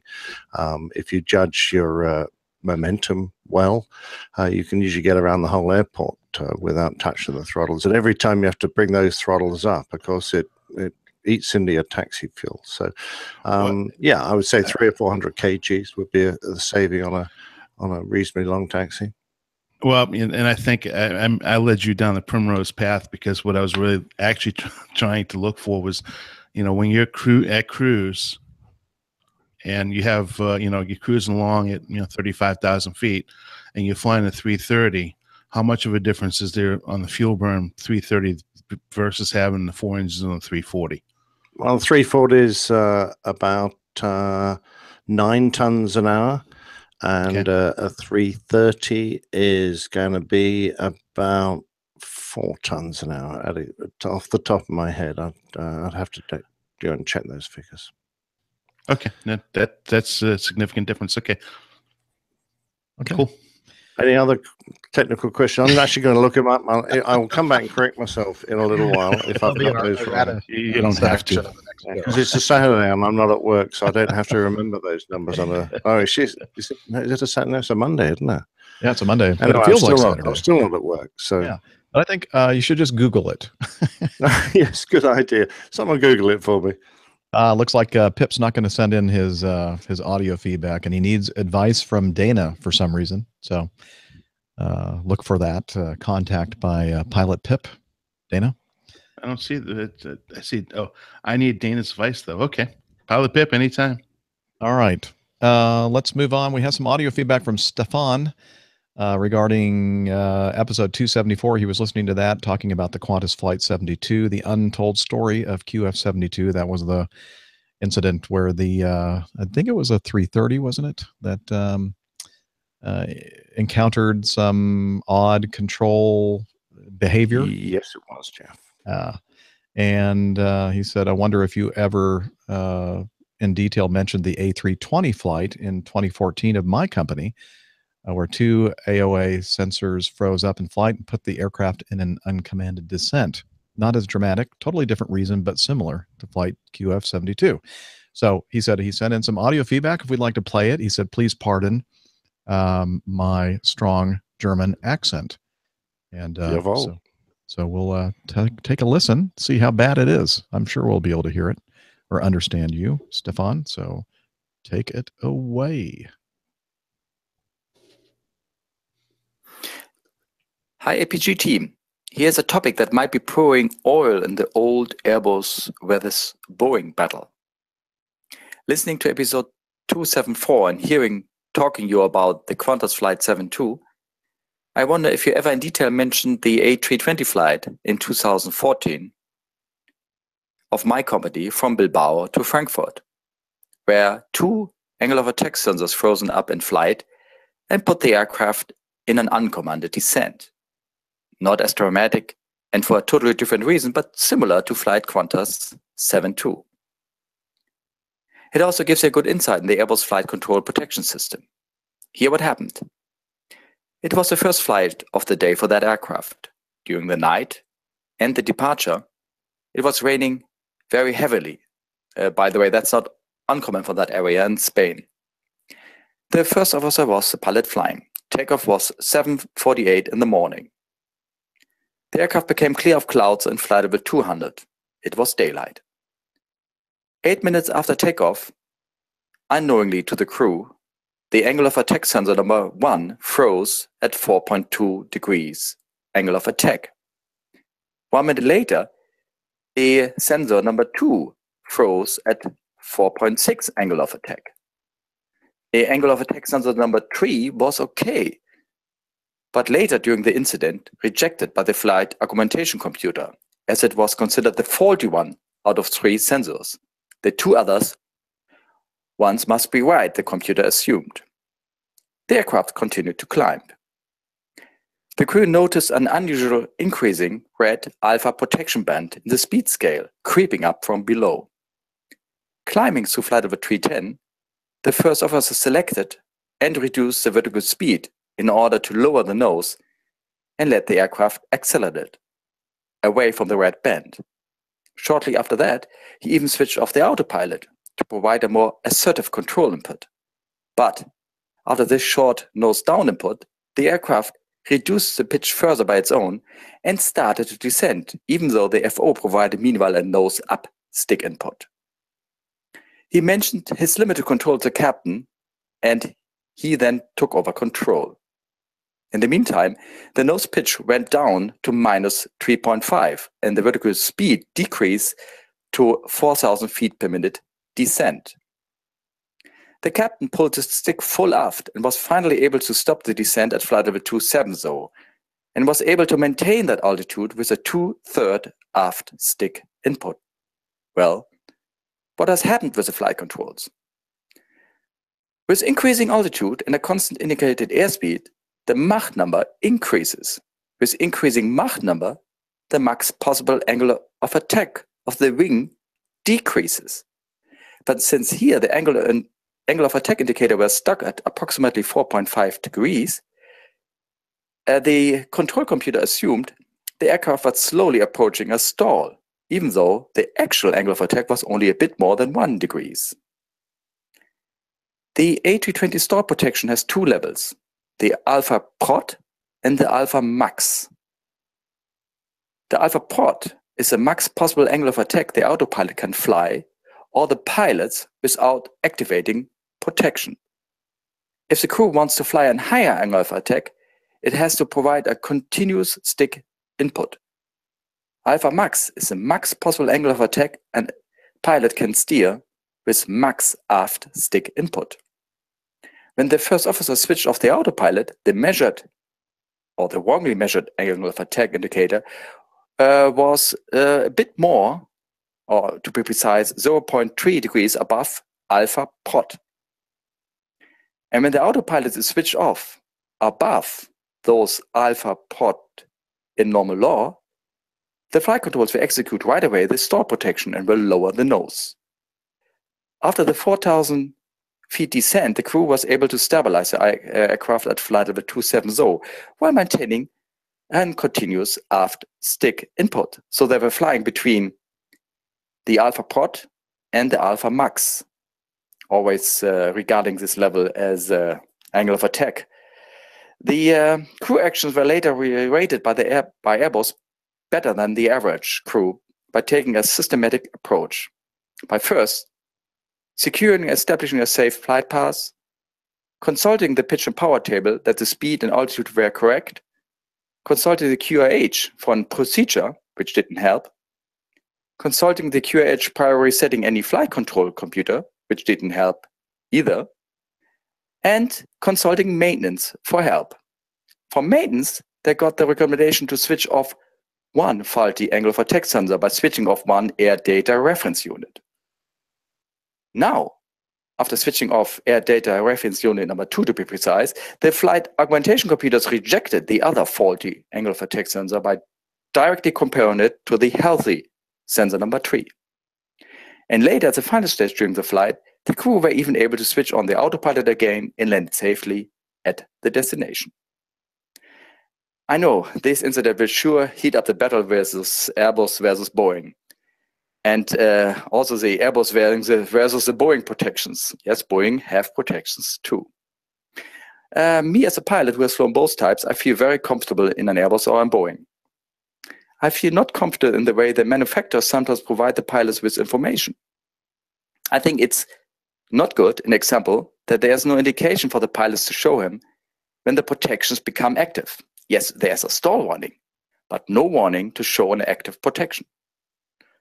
Or in the case of the newest Airbus, the A350, I think the manufacturer does not provide the pilots with an adequate pitch and power table, because apparently you will not need them. The system is so smart, it will always provide you with a speed indication. Even if you lose all 4 pitons, the computer will still calculate the aircraft speed by using the engine data, like EPR, fan speed, everything. Anyhow, keep up with your show. It's a great way to educate non-pilots and pilots as well. Greetings from Stefan from Hamburg. Stefan, thank you so much for that. That was very good. And your accent was not difficult to understand at all, for me at least. No, that was an excellent explanation of that incident, because it's not the easiest one to understand. So I think you did a great job there, Stefan. Yeah, so and I like the fact that the crew, got high marks for, methodically analyzing the situation and going through step by step and, trying to figure out what was going on. And I agree. I think that when you're flying an airplane that has protections, it would be nice to know in some way that the airplane is executing or using those protections. That might be helpful. Absolutely. I mean, at the moment, what we have to do is analyze data that's missing from our flight displays or the way the aircraft is reacting to our control inputs to work out if a protection is active. And it would be really nice if it would come up and tell us. I think that'd be useful. He came up with other good comments as well about the things that Airbus should consider during their, when they're doing this. And I think it's a very valid comment concerning the way the Airbus logic has been written, in that it possibly has a little bit too much input from the engineering side and perhaps not enough from the pilot side. Now, I know they have some extremely capable Airbus test pilots. In fact, one of my great friends was their chief test pilot, and he's not a man to be influenced, but he's not in charge of the final say on how the airplanes are designed. But let's not forget that Airbus were the first aircraft to have a go at producing a full fly-by-wire airliner. So they were on a fairly steep learning curve when they designed all this. And since they build their aircraft to a family design, all the ones following are going to be similar. Certainly the 350, though, I think you'll find is a technological leap forward. So I think that'll be a lot more sophisticated. However, I always think it's nice to have those fallback tables of the most basic and simple thing a pilot can do if he's unsure of his speed is to have a power and attitude, because we all know from our very most basic flying lessons that if we get stuck, if we put the aircraft in a certain attitude and apply a certain power, the speed will settle at something that will be acceptable. And that's I think that's an important thing for every pilot to know. It's great to hang your hat on if you're unsure what information is being given to you on your flight displays. Yep, control performance. And so if you're flying that A350 and you don't have those tables, well, just pay attention to what the airplane's doing and what power settings it's using and what picture you're looking at various phases of flight, and at least you'll have something to use, ballpark. Absolutely. And something that we have commented and agreed on before, Jeff, is that angle of attack readout to the pilots, I think, is a vital piece of data that is, generally speaking, missing from most airliners. And in this case, if they've been able to reference the angle of attack readout from each of their angle of attack sensors, there are 3 of them, they would have been able to tell as they were moving the aircraft that 2 were not moving. Only one of them was indicating, and from the power and attitude, they would easily be able to suss which 2 were frozen and not behaving correctly, which one was giving the correct information, and they could have isolated those 2 frozen ones quite simply. But because we don't have that basic information, we're having to go back to an even more crude estimation of just setting a power level and setting an attitude and then trying to work it all out from there.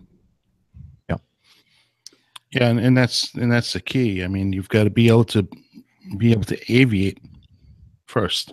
Put the airplane in a steady state that you're familiar with, and just fly the airplane, and then try to figure out the problem. I mean, that's the number one thing they always teach us, is always fly the airplane first. So one of the immediate action items that we have is to put the aircraft in a specific pitch and power setting, and that way we can troubleshoot the issue and try to isolate what we have going on. And I absolutely agree that an angle of attack sensor would be a fantastic way to avoid most of these scenarios.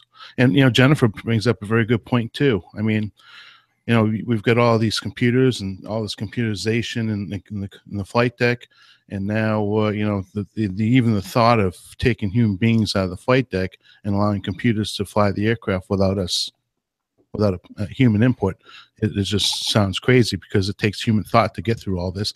How would a computer handle all the pitot2s or the angle attack sensors being not working? I mean, it wouldn't be able to handle it. We've already seen examples of that. Yeah, exactly. So it gets to a certain point that it goes, okay, I'm confused. I don't understand what's happening here. Or Or even worse, I understand what's happening here and I'm taking this action and it happens to be the wrong action. So yeah. luckily, humans are there to intervene. And as I've said before, I don't see a day where we're flying passengers around on these big airplanes without at least one human pilot on board to kind of be there as an emergency stopgap. No, that's exactly right. So I thought that was one of the best feedbacks we've had for a long time, Stefan. Thanks for that. Very good. Let's see. Well, you know what? Since Dana is with us, both physically present with us right now, and the fact that he's still alive, because we really don't know, what will happen with him with this whole Legionnaire's Yeah, he may not be here next Hey, week. so maybe we should take advantage of this and go to this piece of feedback from John. We're kidding, Dana. I know. I'm not. Well,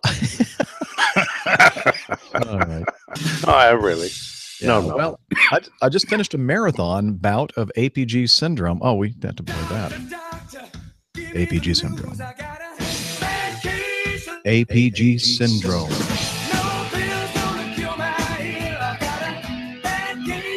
APG syndrome. And for those of you who are not familiar with the syndrome, head over to airlinepilotguide.com/APG syndrome. I think I set up a web page to do that. Let me just check here. I don't want to steer you wrong. Let's see. Airline. Great podcasting here. I'll type in something in my browser. APG syndrome. And yeah, we do. We have a special page for that. I put here, if you have reached this page, it is most likely because you have been diagnosed with APG syndrome, the sickness that afflicts so many innocent people. We would like to express our sincere condolences. At present, there are no known remedies for your affliction. It is our sincere hope that you will not alienate yourself from your friends and family, but if you persist in ruining your relationships, know that we here at the APG are here for you. So yes, we are. I need to update that. I didn't include Dana on that. Sorry, Dana. That's okay. Well, yeah, I would wait a week or two. Otherwise, that's true. It could be just wasted effort. Anyway, and of course, APG syndrome. I should also put in there what the definition of APG syndrome is for those of you who are new to the show. If you start listening to the show, and right now we're on 278.5, and you decide you want to listen to every single episode that we have, that is APG syndrome. Now, most normal people would just go, well, maybe I'll listen to a few here and there, but I think you'd have to be sort of crazy to go back all the way from episode number 1. And we agree. I don't know, Jeff. I really enjoyed it when I went back to and started from the beginning. I thought it was a thoroughly fascinating journey through your life and the sort of how APG evolved. Yeah, well, I guess there's that. Of course, you did it when there were a lot fewer episodes, right? Yes, that's true. That was probably about 150 to get through. Yeah, that's still a huge amount. But okay, so you're not crazy, but many people share this affliction, John. So anyway, getting back with his feedback, he said 33 episodes in just over 2 weeks' time. Wow. I'm all caught up, but I have to say that being in remission in the case of APG syndrome may be worse than the condition itself. I now have to wait a whole week for a new episode. What will I do with all that free time? I figured I'd start with some feedback. So here it is. First, I have to credit you as an influence on my recent decision to pursue a career as a professional pilot. It's always been a dream of mine, but it was your show and your positive encouragement of other 30-somethings like me to go for it that helped turn a dream into a real commitment. Thanks. Well, that's great. That deserves some applause there, I think. All right. Good luck with that. So on that note, as a private pilot with no military flying experience, I would be interested to hear more about Dana's story of how he got to where he is. He's alluded to some of the flying jobs he had before going to the regionals, and knowing that I may follow a similar path, I think hearing his version of how I got here would provide some great insight. Thanks again for a great show, and wishing you all the best. Talons, Douglas. John, just west of O'Hare. So he sent that in not too long ago, just last week actually. So Dana, he wants to hear how you got here. All right, so I went over to this bubble gum machine at the local supermarket. I put a quarter in there, and out it spit out, little plastic containers that had pilot license in there. So yeah, that's how I got there. No, I'm only kidding. John, to be honest with you, I've always wanted to be a pilot ever since I was knee-high to a grasshopper, going down the road with a little metal airplane hanging out the window with my hand holding it in the wind, and that's where it all began for me. And there are a lot of years that I wish I was flying, and I didn't have the financial means to finish everything up. And it was the lean years after the Reagan administration had left and the Clinton administration had come in. So I did try the military route, and the military route didn't work simply because they just were not hiring pilots. They were actually trying to disband the military pilots because they had too many of them. So that route was shut down for me. So I applaud you because there are a lot of us now that are here at the mainline level that have gone through the civilian route, and it wasn't too long ago that the military was a de facto in getting hired in a major. A lot of military people were hired over civilian for a very long time. So how I actually made it happen, it was through a lot of hard work, perseverance, and dedication to something I absolutely loved and always wanted to do. And if you have that desire, then there's really nothing that's going to get in your way. I've done a lot in the business. I've worked in customer service in every level at Acme Airlines. I worked at a regional prior to Acme called Business Express Airlines. I built my resume, and during that whole entire time, I was going to college, working 4 jobs actually, going to college for aviation management, and studied how to run the business, and learned the business from that aspect, and then got married. Thank God. I've got a fantastic wife that has been very supportive for a better part of 25 years since we've been together. She enabled and encouraged me to pursue my dream and do what I want to do. And with her backing, I was able to go ahead and finish my when I graduated from college. One of the requirements from college for the aviation program is you have to have your private pilot license to graduate. So I did have that, but I was unable to finish the rest of it for financial restraints. And then once I was married, my wife, with her encouragement, I finished up my my instrument, my commercial, and then I got my multi, then CFI, double I, and worked my way up that way. And a lot of the things that I did, in addition to me working full time, I flew parachute jumpers, which, truth be told, was actually one of my favorite jobs I've ever had in my life. Just think about a whole bunch of crazy people looking to go up and have a good time and jump out of a perfectly good airplane, just like Dr. Steph does on a regular basis. It doesn't make sense to me, but I'll tell you what, hanging around with those guys and girls, it was a fun bunch, and it wasn't work to me. And I would actually quite literally fly in between 15 to 18 jumps a day. That's a lot. Pardon me one second. I had to clear my throat. So anyways, I did that. I flight instructed part-time on the side. I also owned my own aircraft. Fortunately, I had worked my way up in the airline to make enough money to purchase my own aircraft. So I did flight instructing with my then partner on the aircraft. Worked him up through his instrument and in his commercial. And so I built a lot of time that way. So I was an airport. I don't want to use the word. I was an airport whore. I was at the airport all the time, and offering to flight instruct anybody that wanted a BFR. Looking at notices on the board. Anybody that had an airplane that wanted somebody to go fly with them. And so, in truth be told, I think I have time in over 30 different types of aircraft. So a lot of experience there. So built my time up. Now it's a little more difficult nowadays with the FAA requirements for the ATP because you can't get hired now if you're just flying either freight dogging or flying checks, which I don't think is prevalent anymore, not as it used to be. Towing, doing banner towing or flying parachute jumpers. If you do that, if you work that route, a CFI, then it's going to be 1,500 hours. But if you do an ab initio program, such as either all ATPs or one of these professional training programs, I think it's waived down to 1,250 hours if I'm not mistaken. And then if you went through a college program like at Riddle, it's down to 1,000. But all that being said, I've got a lot of friends that are still on the regional side of things, and they are hurting big time.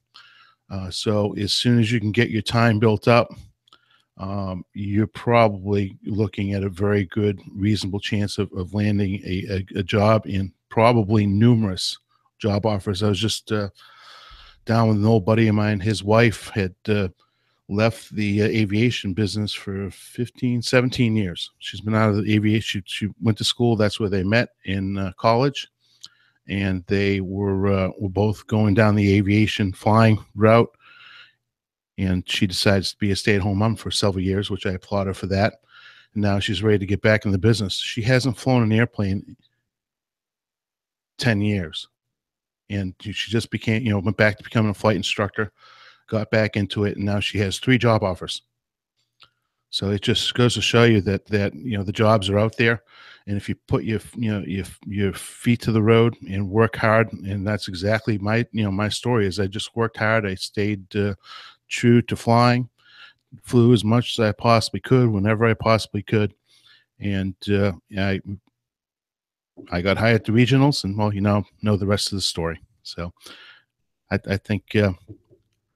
If you have any questions, any more questions or want a specific guidance, I certainly, feel free to send a message back to the show. Contact me directly. I'm certainly willing to share more advice or thoughts with you. But keep your feet to the road, and you'll get there. So you mentioned that some people are still with the regionals and they're really hurting over there. That reminds me of a news item that main man Micah sent us just a few days ago. The headline: Horizon Air cutting hundreds of flights this summer due to pilot shortage. And the regional airline that is part of Alaska Air Group, carrying passengers on shorter flights throughout the Pacific Northwest and beyond, is cutting its flight schedule this summer because of a severe shortage of pilots for its Q400 turboprop airplanes. And the shortage became a crisis this past month when Horizon was forced to cancel more than 318 flights because it didn't have enough pilots to fly all of its planes. And they mentioned in a little bit further into this article about the fact that it was kind of a perfect storm. At the same time, they were losing pilots at a pretty good clip. They were also bringing in new airplanes, so increasing their fleet size. So they actually, several of their destinations where they have a high flight frequency, they ended up pairing some of those flights to manage their schedule. So it's a real thing, this pilot shortage thing, and I just wanted to mention that. Thank you, Micah, for sending that in. But just to kind of confirm what Dana just mentioned, his friends over in the regional airlines, that this is a really big deal, and obviously they need pilots. And somebody like you, John, who is looking to become one, I think this is good timing on your part. And my only best for you. My only question would be is I don't think it said in there, but I think if he's in his mid 30s or even up in his low 40s, I think there's a chance of an. Yeah, I'm sorry, Jeff. I think he said he was like 30 something. Yeah, the career expectations at that age is incredible. I mean, I didn't get onto the regional. I actually didn't start flying for the regionals until I was 32 years old. Did not get hired at the major. Fortunately, I was hired when I was, but was very lucky. I was 37 when I got hired at the majors. So nowadays, that numbers even at the majors has dropped significantly. much lower age group getting hired now because of the the quick turnaround from the regionals and the military. So they've got I know one regional in particular, they've got classes that they have out there that they have supposed to have 10 or 12 people in the class, and they only have 3 or 4 people showing up.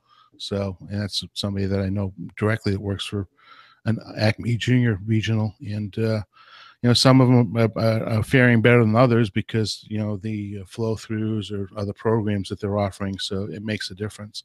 But there's a lot of jobs out there, and ALPA has been saying all along it's not necessarily that there's a pilot shortage as much as it's a pay issue, and I would agree with that to a certain extent. But certainly, when you don't have that many startups for new pilots and how much it costs nowadays to become a pilot, those are some major factors. I mean, you're looking, even if you go through something like all ATPs, not that I'm plugging them, I'm just using that as an example.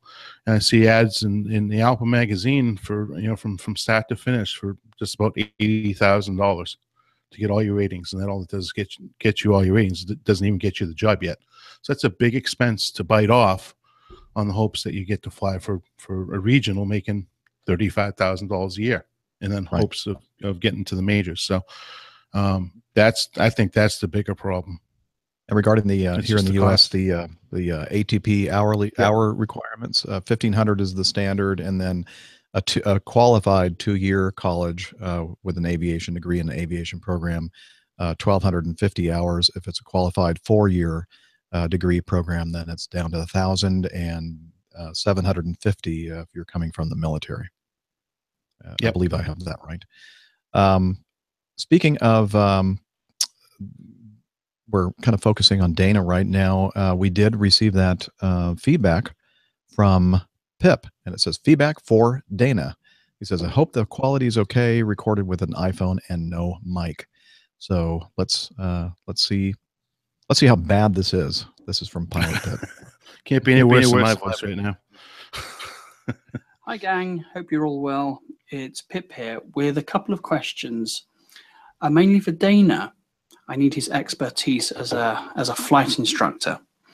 Now, Dana, as you may or may not be aware, I'm coming across to Florida next month, August, on a family trip to Disney. Woo! Space Mountain. While I'm there, I'm really hoping that I'm going to be able to get the chance to go and rent a light aircraft, a Cessna 172 or something, and go and do some flying and see the lovely state of Florida. Now, the problem is, it's been quite some time since I flew a single engine aircraft. It's probably been, gosh, at least 12 years. And B, it's been even longer since I flew for pleasure in the States, more like 17 years. Now, what I need, I don't know if you're going to be able to help me here with the first question, Dana, but I need to find a nice friendly club in Florida that will rent me an aircraft, do a checkout and rent me an aircraft. All the ones I've looked at online seem to be more geared up to commercial training and ATP training, and you've got to sign up and put down huge deposits, and I can't be doing with that. What I want is just a nice, friendly, small club who will give me the training I need and let me on my merry way. So I don't know if you or anyone else listening can recommend somewhere in the Orlando area. Kissimmee seems pretty well located for me at Disney, but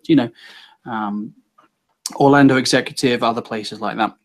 And then the other question, which perhaps you can help me with, Dana, is as a flight instructor, what do you think I am going to need to do to prepare myself to get back into the saddle, as it were, for single engine aircraft? Now, as I understand it, as it's been so long since I've flown a single engine, I'm going to need to do probably a little bit of training, refresher training, and then a biannual check to get my FAA ticket back up and running again. So is there like a book you can think of, or maybe some sort of resource, an online resource that I can go to that's going to give me all the information, that's going to point me in the direction that I need to go, it's going to give me that knowledge that I need? There are some differences between flying over there and over here. You've got a lot of Class B airspace, and although, to be honest, it's not all that different. And if I remember rightly, it's actually extremely easy to fly over there, GA. It's all good fun. So I don't know if you can help me that way. And also, what can you think of anything specific that I should brush up on to get me through the biannual check? Anything specifically that I've probably got rusty on over the years? You know, my day job is flying commercially, flying the jets. So anything particular that, in your experience, airline guys tend to forget when they get back in the SEP saddle? So any thoughts you got, I'd really appreciate that. That'd be great. So guys, take care and see you all later. Bye. So what do you think, Dana? Well, that's a lot of variables there. First off, considering he is currently flying a commercial aircraft, I'm assuming that he has a medical. That would be my first thought, making sure that he has a current medical. And as far as what guys that fly big equipment tend to forget is that they're not moving nearly as fast over the ground. You know, when you're flying a Cessna 172, a Piper Warrior, you'll be sitting there, and it seems like it takes 3 days to go from time that you line up with the runway until time you touch down, and then you tend to over rotate because your landing gear is nowhere near where as low as it is on the 172 and the 150 or Piper Warrior, whatever you happen to be flying. You know, as far as refresher goes, what you're going to need in the BFR, you're going to have to show competence, and I'm sure you're going to be very good with this, and that's going to be radio communications, airport operations. Yeah, Jeff's shaking his head no. This is Pip we're talking about here. Okay, that's true. Need to do a lot of chair flying, man. All right, yeah, and need to do a lot of chair flying. Get the Microsoft Flight Simulator and start with that. And Captain L says, remember to use rudder. Yes, you need lots of rudder. Nice. The torque and P factor. So anyways, there are several excellent resources out there. You said in August, I don't know that you would have that much time to go through something like a GLIME syllabus, but that, you know, gives you, it might cost you a little money, but they have the GLIME is what I use for my CFI renewal, and it's pretty much a highlight of all the information that you need to know from A to Z, and it's an excellent resource. Jefferson also has a product out there, King Schools, King Air Schools. They also have excellent resources. If you just want to pick up a pilot test guide, a PTS, it's called a PTS, I think it's called, Practical Test Standards. That is an excellent resource for private pilots. If you pick up the Practical Test Standards, it'll give you an idea what you're going to need to do on a BFR. Your BFR will include pattern work, going up and probably doing a few approach to landing stalls or departure stalls, some slow flight, MCA, minimum controllable airspeed, turns to headings and holding altitudes, and then you know, probably come back in for several touch and goes. You're probably looking at, if you haven't flown a small general aviation aircraft in that long, I'm going to guess probably 2, maybe 3 hours worth of flying time just to get comfortable and get familiar with the area as well. You are correct that flying around the United States is a whole lot easier than, well, from what I've heard, it's easier than flying over in the European theater, especially. You know, the only problem you're faced with in the Orlando area is the Class Bravo with Orlando itself and navigating around that. And somebody writes here, I think it was, well, Jim Howard has been very helpful in the chat room. Disney World has its own TFR. Don't enrage Mickey. I guess we got a TFR to worry about there. Also, yeah, sure. So, you know, you mentioned GLIME. I'd never heard of that, and I did some Googling while you were talking. GLIME Aviation, and they have some online courses, as you mentioned. And also, Jim, thank you, mentioned this website called Open Airplane, openairplane.com, to find an airplane to rent. So that might be useful. Pip. Yeah, and Pep, you hit it right on the head. Kissimmee, and or Sanford is another one that's relatively close, beyond just downtown. Orlando downtown. Orlando downtown, I don't think they're going to have very many. And you got to watch out for the alligators at Orlando Executive. Orlando Executive. So, there's going to be some local operators there. And who was it that Jim gave that information about? Jim Howard. Yeah, Jim Howard. So that's some of the resources that I can think of off the top of my head. But it's going to take a little work on your part. But if you're currently flying, it shouldn't be that bad. Excellent. Wow. That was great. Thank you, Dana, for kind of refreshing us on your history of how you got here. And I think that was some good advice for John, who started this whole thing. John, again, congratulations on embarking on your new flying career. And we hope that you'll keep in touch with us and let us know how that's going. And sorry about the APG syndrome. If we do come up with some kind of an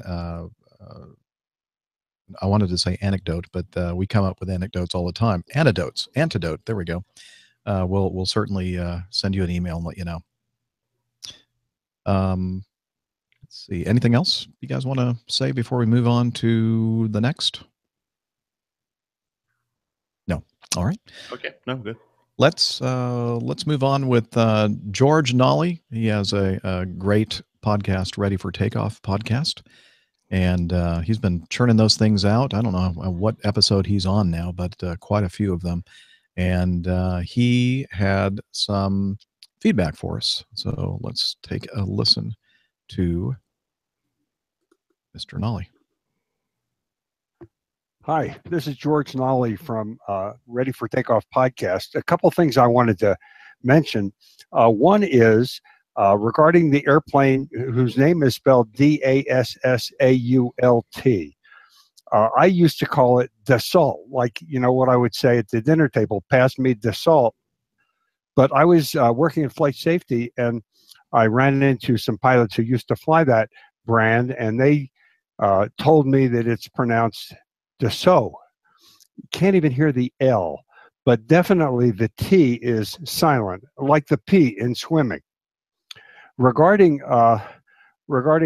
doing S-turns behind the 737, I think you'll find it interesting that the new 737 MAX has beefed up the trailing edge of the wing to enhance bird strike protection. But the main reason I'm calling is I thought that Captain Nick's excellent treatment of the story of the Blackbird was just fantastic, and our listeners might want to also hear the Ready for Takeoff podcast number 87, which is about an hour long. It's an interview with the first human to ever fly the Blackbird. He was a test pilot named Bob Gilliland. Has a fascinating story, and I think you'll enjoy it. Anyway, this is George Nolly from Ready for Takeoff podcast. Well, George, I think that we owe you one of these, maybe a couple of these, for the very cute jokes about the beefing up the trailing edge of the 737. I know that Nick got a kick out of it. I saw him in the background. Well, certainly not from the engines.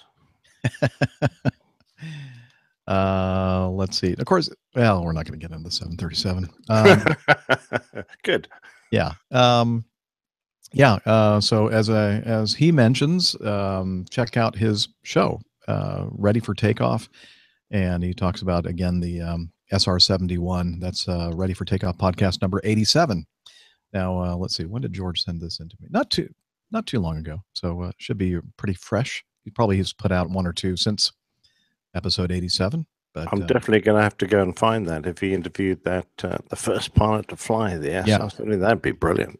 Well, George is an excellent interviewer, and I've been enjoying his show very much. So, all right.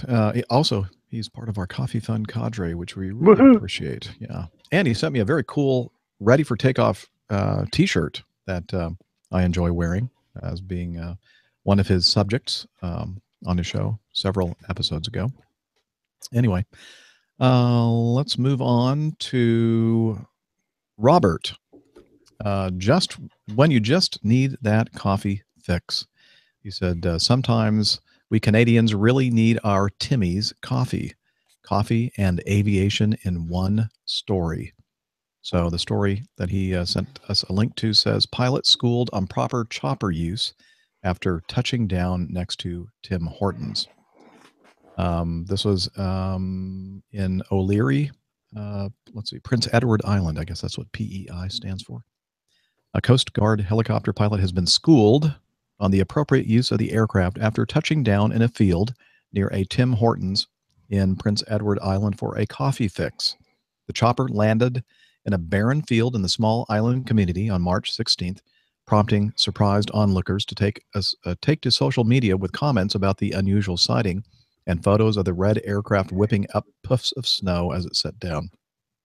It also caught the attention of the commissioner of the Canadian Coast Guard, who asked for an internal probe to determine if any unusual circumstances required the aircraft to land there. Yeah, they needed coffee. It was a caffeine shortage. It was an emergency. Absolutely. They obviously needed to do something with the coffee fund. Yes. Wow. So we'll put a link to this in the show notes, and I believe in the article itself, there is a social media video that's included, and you can watch the airplane coming, or the helicopter landing, and next to the Tim Hortons. It was a drive-through, but apparently that they thought that was a little bit too risky. I mean, it just goes to show how much of the fun social media has taken out of a lot of the things we do in life. No kidding. I love the last part. It also caught the attention of the commissioner of the Canadian Coast Guard. I didn't want him to know about it, or her to know about it. All right.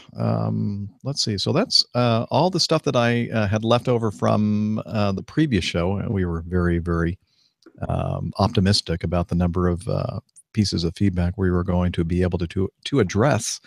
Let's see. We've been going now for about 2 hours.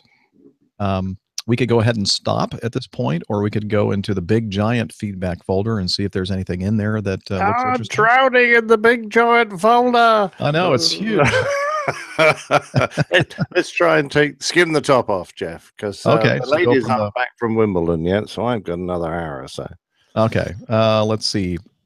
You doing okay, Dana? I think he's still alive. He's just I'm still here. I was actually starting to type Pip a message. One thing I did forget to mention isn't the TSA security requirements now for foreign pilots. And Pip's very foreign. He's got a weird name. That's true. I don't know what the current regulations are. I was starting to look them up, and but I know on foreign pilots there's a lot of restrictions on them because everything that happened was September 11th. It'll be very important for you to brush up on English, Pip. Before you come over here. Just kidding. I mean, American English. And what I would do is any flight school that he decides to try to go with, call them in advance and see what the current book on that is, as far as what he needs to bring with him, what he needs to declare, if he has to pre-declare prior to coming to the States so he can fly. So there's some major issues going on with that. And I'll try to look it up as I sit here and listen to the show. Okay, very good. Sorry, multitasking Captain Dana there. Let's see. I'm just quickly looking at some of the oldest pieces of feedback. Anything before the 1st of April are gone. I'm sorry if you sent us something in before that. As we used to say, we get to everybody's feedback, but we do read everything. We don't necessarily always respond to it, nor do we always get to it on the show itself, because it's just become impossible to do. But let's see. The first one that I wanted to look up here was one sent in by Steve Nicholson. He used the Airline Pilot Guy app to send us feedback. That's another good reason to have that app. It's very convenient. And he sent us a YouTube video, and I think this one is kind of aimed toward Captain Nick. And let's see here. He sent us a link to a video, so let me see. I'm going to pull up the echo button here so that you guys can hear the video. HMS Eagle, a spearhead aircraft carrier of the Royal Navy, equipped with Vixens and Buccaneers, became a floating testbed for the Navy's new plane. Together with the subsonic jets, already proven and successful, the supersonic Phantom lined up and prepared to go through its paces and gather data to enable Phantoms to be operated from HMS Ark Royal. Buccaneers led the way as the planes queued up to be catapult launched off the angle deck.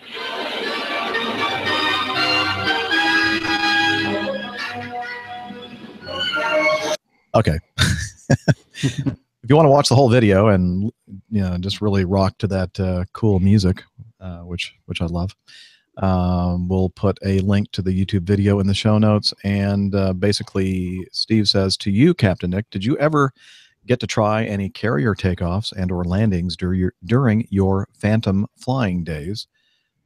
On a side note, the voiceovers were so much cooler in those old videos. This is from Louisiana, Steve. I would imagine no, because I'll let him answer, of course, but he was not in the Royal Navy, and I think the Royal Navy pilots are the ones that do that, right? You're quite right, although we did have quite a few RAF pilots that served on the Navy carriers that flew the Phantom. They were, probably about, I don't know, quarter or a third of the Navy squadrons are made up of RAF pilots. And, I did not know that. Okay. On a kind of exchange or just doing the odd tour with them, but no. By the time I joined the Phantom Force, the Navy Phantoms were being sort of wound up, as it were, because the aircraft carrier, the last one we had, which was Ark Royal, if I'm not mistaken, was being towed away to be turned into razor blades. And the final Phantoms were just in the process, more or less, of being handed over from the Navy to the Air Force and repainted and modified. So the answer is no. However, I was at the base where the Navy did their training, their onshore training on the Phantom. And one of our runways had a PUAG, which is the Navy-style arrestor gear. And the difference between the two is the PUAG has a very short run-out when you engage it. And it also is capable of pulling the aircraft back. When you come to a halt, it has a gentle tension on it, which pulls the aircraft back. And the importance there is that it allows you to let the aircraft roll back, and then you can lift your hook while you're rolling back. And it won't drag the cable up off the ground. And then you can just put a bit of power on and taxi straight off the runway. So you can put lots of aircraft into the PUAG very quickly, one after the other. Whereas the rotary hydraulic arrestor gear, the RAG, that the RAF fitted at their bases. And so our base at Lucas had both systems. The RAGs were on the main runway, the PUAG was on the crosswind runway. If we went into the RAG, that thing ran out for about 1,500 yards. It all sort of ground to a halt when you stopped, and then you had to have a team would come running out.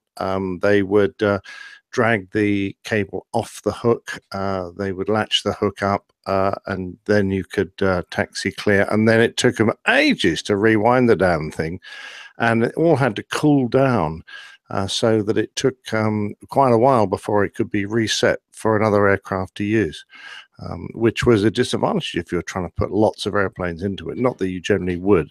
The whole point of the RAF RAG was it was sort of an emergency device to be used mainly if you overran your landing and realized you couldn't stop. You could engage the one at the far end of the runway, or perhaps if you had a nozzle steering failure, or you knew you had a total brakes failure, then you would go into the approach end. So there were some situations when an approach end engagement was suitable. The first time I went into one, it was because we were at a crosswind limits, and my nav, who had was an authorizer, he had authorized my flight. It was him, lovely Tony, Tone the Bone, suggested, "Oh, come on, mate, well, in a bit out of crosswind limits, why don't we go into the rag?" And I said, "Oh, okay, fair enough." I didn't actually realize that the same crosswind limits apply to engaging a cable as apply to doing a normal landing, because you still have to put the airplane safely on the ground. Fact is, you're much less likely, of course, to run off the side of the runway because of the crosswind. But anyway, by the by. So yeah, that's the sort of thing we used to do. We used to practice going into the PUAG, and actually on that end of the runway where the Navy PUAG was, they had painted the symbol, sort of outline of a carrier deck. So the Navy guys could sort of visually see how much runway they had, or how much rollout they had, if they were going to land on a carrier. So we used to pretend we were going to do carrier landings into the PUAG, but that's as far as we got, I'm afraid. Excellent. Jim Howard writes in the chat room, I did an approach end engagement in an F-111 once. It was a very gentle stop. Nothing like that Navy. No, the PUAG, when you went, you really had to lock your straps. Otherwise, you'd be wearing the gun sight, you know, and everyone would be laughing at you because you had a big gash in your forehead. That's not good. Even the PUAG, even that had a reasonably fierce deceleration, because after all, we're used to landing the airplane at 5,000 or 6,000 feet, and you're stopping it in little over 1,000 feet. So yeah, it used to be quite a fierce deceleration if you weren't ready for it, I'd say. All right. Well, thank you, Louisiana Steve, for that. Again, if you want to watch that super cool video, we'll put a link to that in the show notes. John writes, I'm not a pilot. My John Deere steers itself when I hit the button. John Deere is a brand I think most people know that listen to the show. John Deere tractors and lawn mowers and that kind of thing. My John Deere steers itself when I hit the button. I turn the system off when my young nephew drives her, so he learns how to control the machine. Let me try that again. My John Deere steers itself when I hit the button. I turn the system off when my young nephew drives her, so he learns how to control the machine. There we go. That sounded much better. You get to hear both versions. Now, if I've been editing this audio, you'd only heard the second time I said that. But you get it all this time. Let's see. And then he also writes at a different time, I'm sure that Dr. Steph knows all the good places in Charleston to dine, imbibe. So I submit that if you have a couple of hours to kill, try the horse carriage ride and the Hunley Museum. My wife loved the carriage ride, and I enjoyed seeing the world's first successful combat submarine. Now, as we all know, this was sent in on April 14th by John. Last episode, in case you haven't heard, while Stephanie and Justice were in Charleston, South Carolina, a very important event took place, and that was the engagement of the two of them for marriage. And so she is now an engaged woman, and they are fiancés. And yes, Justice is going to make an honest woman of her. Excellent. So. All right. And then I think that Dana has been feverishly communicating with folks in the chat room. Any other updates about Pip's situation coming in and licenses and stuff? Yeah, I think he's going to need I'm trying to. I think he has an FAA license already, a PPL. I think he'd be better off going on one of those Disney World rides myself. Yeah, that's true. It'd be a lot Probably easier. more fun. If he has a PPL, that'll make it a lot easier, because you need to have a U.S. based on what I'm seeing by the FAA government guidance. In order to operate a government U.S. aircraft, you need to have a federally issued pilot certificate, even if it's a temporary based on a foreign license. Where the heck did he go? How come he's not in the chat room answering all these questions? He's in a car somewhere, I thought. Okay. Well, his excuse to not come to Wings over Pittsburgh was because he was in Wales or something. So, Wow, full of yeah. excuses. So Anyway, it was Jonah. He was in Wales. yeah, he was. Yeah. Actually, one Oh, very okay. large. Let's see. I'm just kind of running through these. Looks like, and you probably have already read this and responded to our friend Ray Williams, my neighbor to the north at Alpharetta, Georgia. And this is, I think, basically this was communication to you, Captain Nick. Is this something that you think we should talk about on the show? We talked about his, I believe, his father. Yes, I did actually, but he mentions an interesting story. So if I may, I'll just quickly read through this, if I may. Okay, there you go. So he says, "Hi, Captain Ned. Thanks very much for sharing your dad's stories with us. They're truly fascinating. And if I may carp, way too short and too infrequent. Well, problem is, Ray, he lives the other side of the world, so it takes a wee while to get over there to record some more." He says, "I get some stings of nostalgia for my dad's tales, as he would have been roughly the same age as your dad and had some great tales of the flying in the 40s. After demob, my dad was asked to ferry a Percival Proctor out of South Africa, and he and my mum were all set to do the flight when, due to some glitch in pre-flight planning, I began to make an appearance." Okay. She was obviously heavily pregnant. So instead of skimming the Nile and the Serengeti in a Proctor, my first flights were in utero on a Sabina DC-4 and DC-3. So it sounds like she was heading off to go find a decent hospital. The stories of the Sunderland were great, and they were the stories my father told of his time on the Sunderland. I loved that aeroplane. When I was a kid on holiday down on the Natal coast, I would see the South African Air Force Sunderlands flying low just off the beach at Umhlanga. No, well, you'll probably correct me on that. I include some links below about Sunderland wartime activity. 10 Squadron, that was the squadron my father was in, features. And by the way, before they were forbidden to land on the ocean, Sunderlands actually landed and rescued passengers off a sinking merchant ship, the Kensington Court. And that'll be interesting. I might look that up. Of course, a made-for-plain-tail Sunderland story is that of the Whiskey 4026 with the aircraft code Delta Quebec Mike. On August 25th, 1942, this aircraft took off from Invergordon in Scotland on a supposed trip to Iceland. So 1942 puts it in the middle of World War II. On board, amongst others, was the Duke of Kent, who was supposed to be on a morale-boosting visit to RAF units in Iceland. The aircraft was supposed to fly around the tip of Scotland and then head to Iceland all over water. However, about 30 or so miles into the flight, the aircraft turned 40 degrees from its planned course, crossed the coast near Berrydale, and about halfway between Berrydale and Barrymore, it crashed into Eagles Rock at a height of 650 feet. The captain, Flight Lieutenant Frank Goyen, an Australian pilot, was highly regarded and had been chosen on previous occasions to fly some of Britain's politicians. Moreover, his co-pilot was his CO, Wing Commander Mosley, who was one of the Air Force's most experienced pilots, and also a navigation expert and instructor at the RAF School of Navigation. Now, just as an aside, the worst thing you can ever do if you want to have a flight conducted properly is to have two very experienced pilots trying to do it. I think Jeff will probably say that. The worst instance we always have is when you have two training captains on board the airplane. That is absolutely true.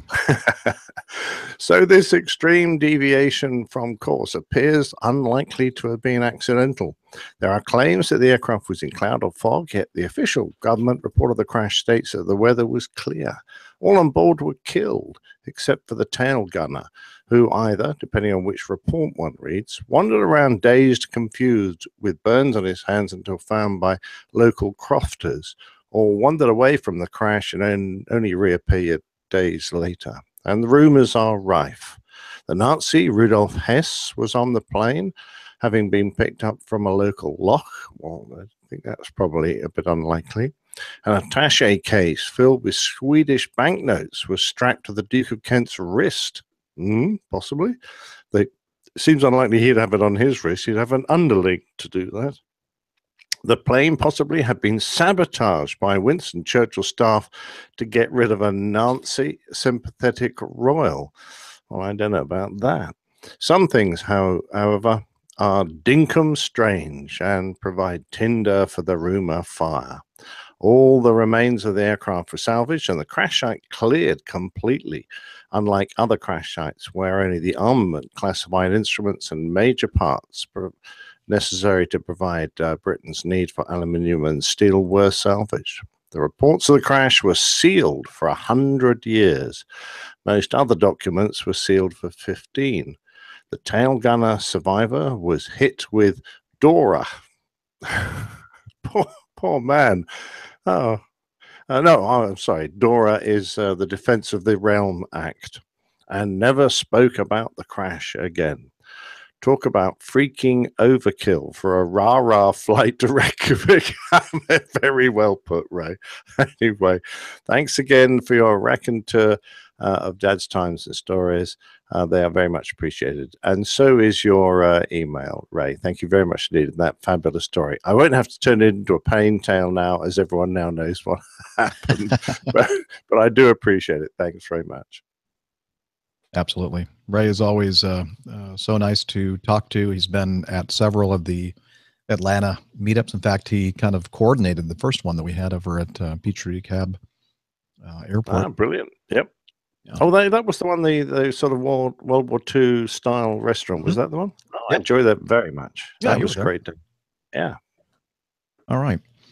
Let's see. Luke sent in some feedback. Thought you might enjoy this recent interview with Concorde Captain John Hutchinson. Would so love to share a coffee and a chat with this gentleman. And he included the link to a YouTube video. Let me play a little bit of it. I'm not sure exactly how that will translate to the show, but let's see.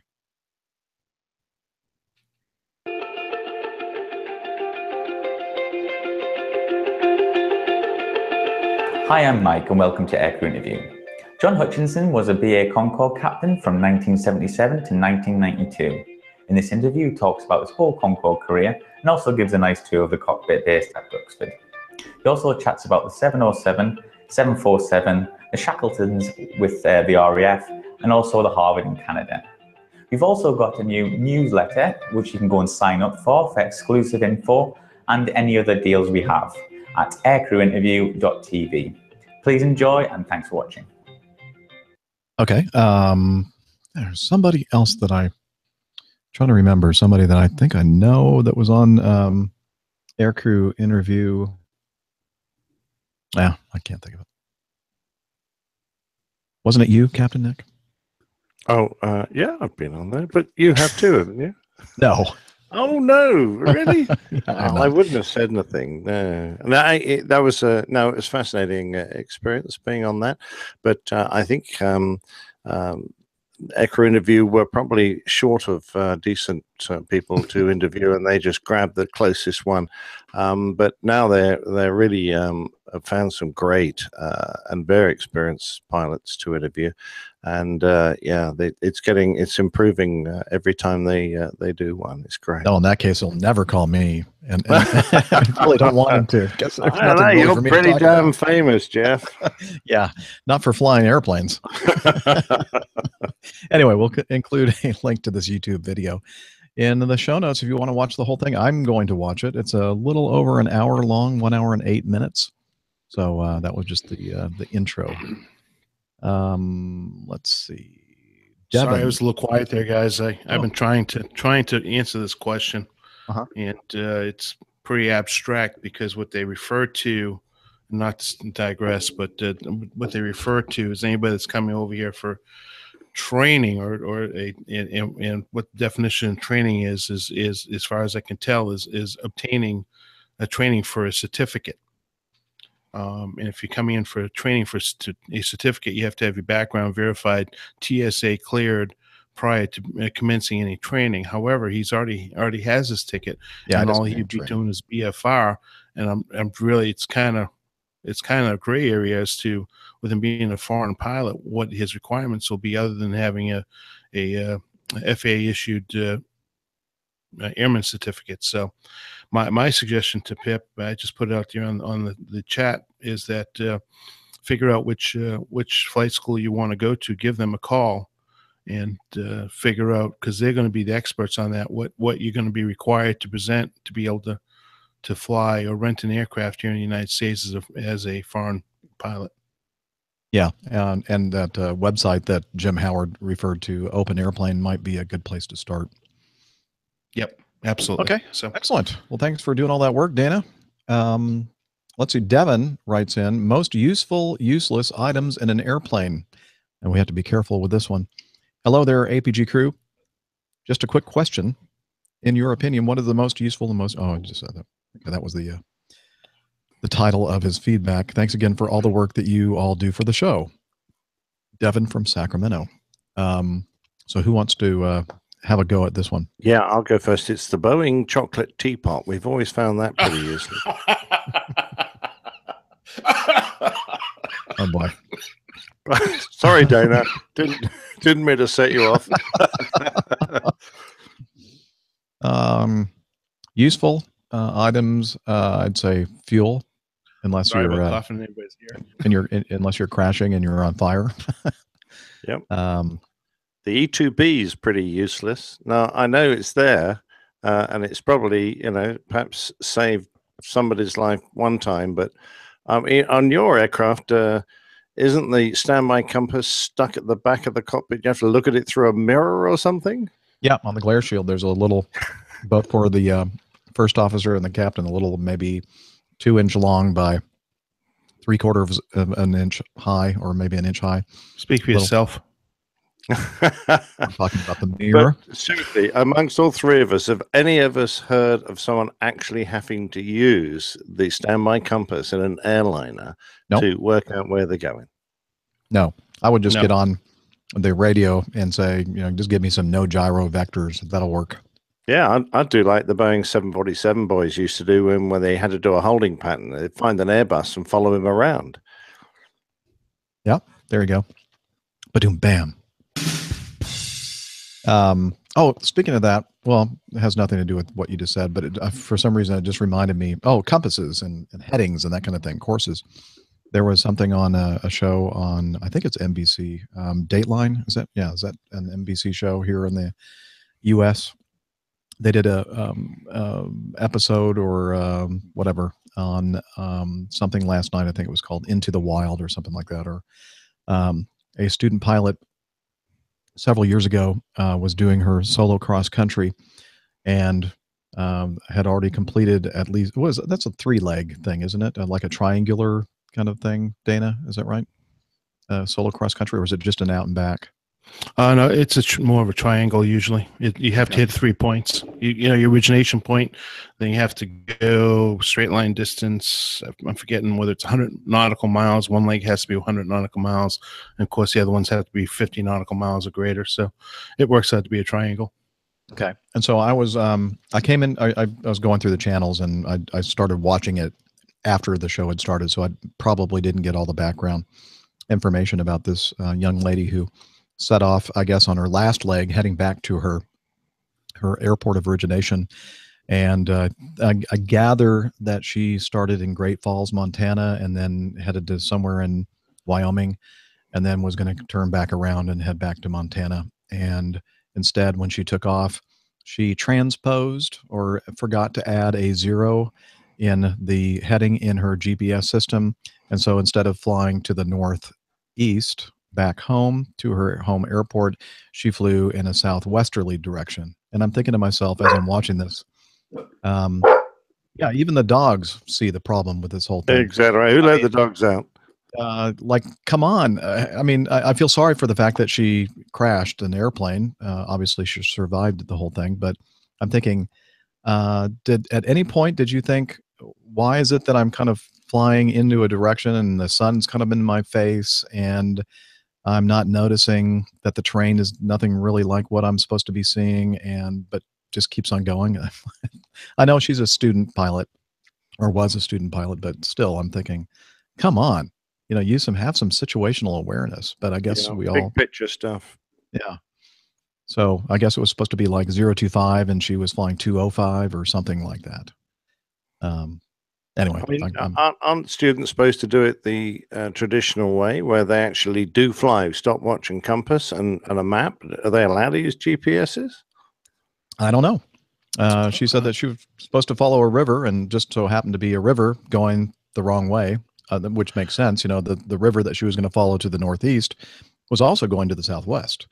And the terrain that she was supposed to be flying over was only supposed to be at like 6,000 feet or something like that, and the terrain in which she crashed was 12,000. Well, yeah, I mean, for a general aviation pilot, the GPS is just a situational awareness tool only. You're supposed to be able to dead reckon anywhere you go. And by the way, it's 50 nautical miles. Hillel corrected me. So each leg will be 50 nautical miles on the cross country. I think the 100 miles is for commercial, if I remember correctly. But still, I'm thinking anyway, to myself, you know, and I hate to be, so critical, but you know, like if you're heading that direction and you see the sun over here, just like most kind of off to your right a little bit, I don't know. To me, that would indicate something's not right, because the sun should be behind me, you know, or off to my left shoulder, whatever, not my right. Some people don't have that chip in their brain, Jeff. I guess not. Well, I mean, that just shows you reliance on automation can get you in trouble. Absolutely, you can. And in this case, not automation, but you know what I mean. Mm-hmm. Okay, I digress. Yeah. So Devin, yeah, the standby compass is probably the most useless item until you actually need it. So I don't know. Anything else you want to add to or subtract from Devin's feedback and question posed? No. Okay. Captain L had some good ones. He thought the roof rack on the airplane was probably pretty useless. The what? The roof rack. Oh, roof rack. I thought you What said do you reef guys? rack. Reef. What's a reef rack? I don't even know what that is. Roof rack. He says, but the cabin crew are very useful, especially on a cold night stop. Yes, absolutely. The autopilot disconnect switch on the Airbus is never used. How about we know that's not true. Captain Nick always tells us that he likes to hand fly the airplane. Yeah, absolutely. Yes. Awesome. What's the fun point of having that joystick if you don't get some joy from it? Exactly. And that deserves a. That's what she said. All right. I think the most useless but useful item on the airplane is an ADF. No, the ADF is useful because you can pick up the radio stations, Dana. Well, exactly. Right. So I said it's the most useful piece of equipment. We don't use it for aviating anymore. We just use it to listen to Radio Disney. Okay, there you go. Absolutely. Only kidding. I don't do that. No, we would never do that. No, I wouldn't listen to the cricket scores either. No. Who would do that? We're all concentrating on flying the airplane and all that stuff. Absolutely. Okay. Robert, he's here in the Atlanta area, and I have to apologize. Robert sent me a piece of feedback a couple of months ago and said, hey, we should get together, check out this new stadium up there in Cobb County, not too far from where Dana lives. And it is, and then he said that they were doing some kind of a game. I think the University of Georgia baseball team had a game there before its official opening day. And he said we should get together and go see a game. And I thought, yeah, that's great. Well,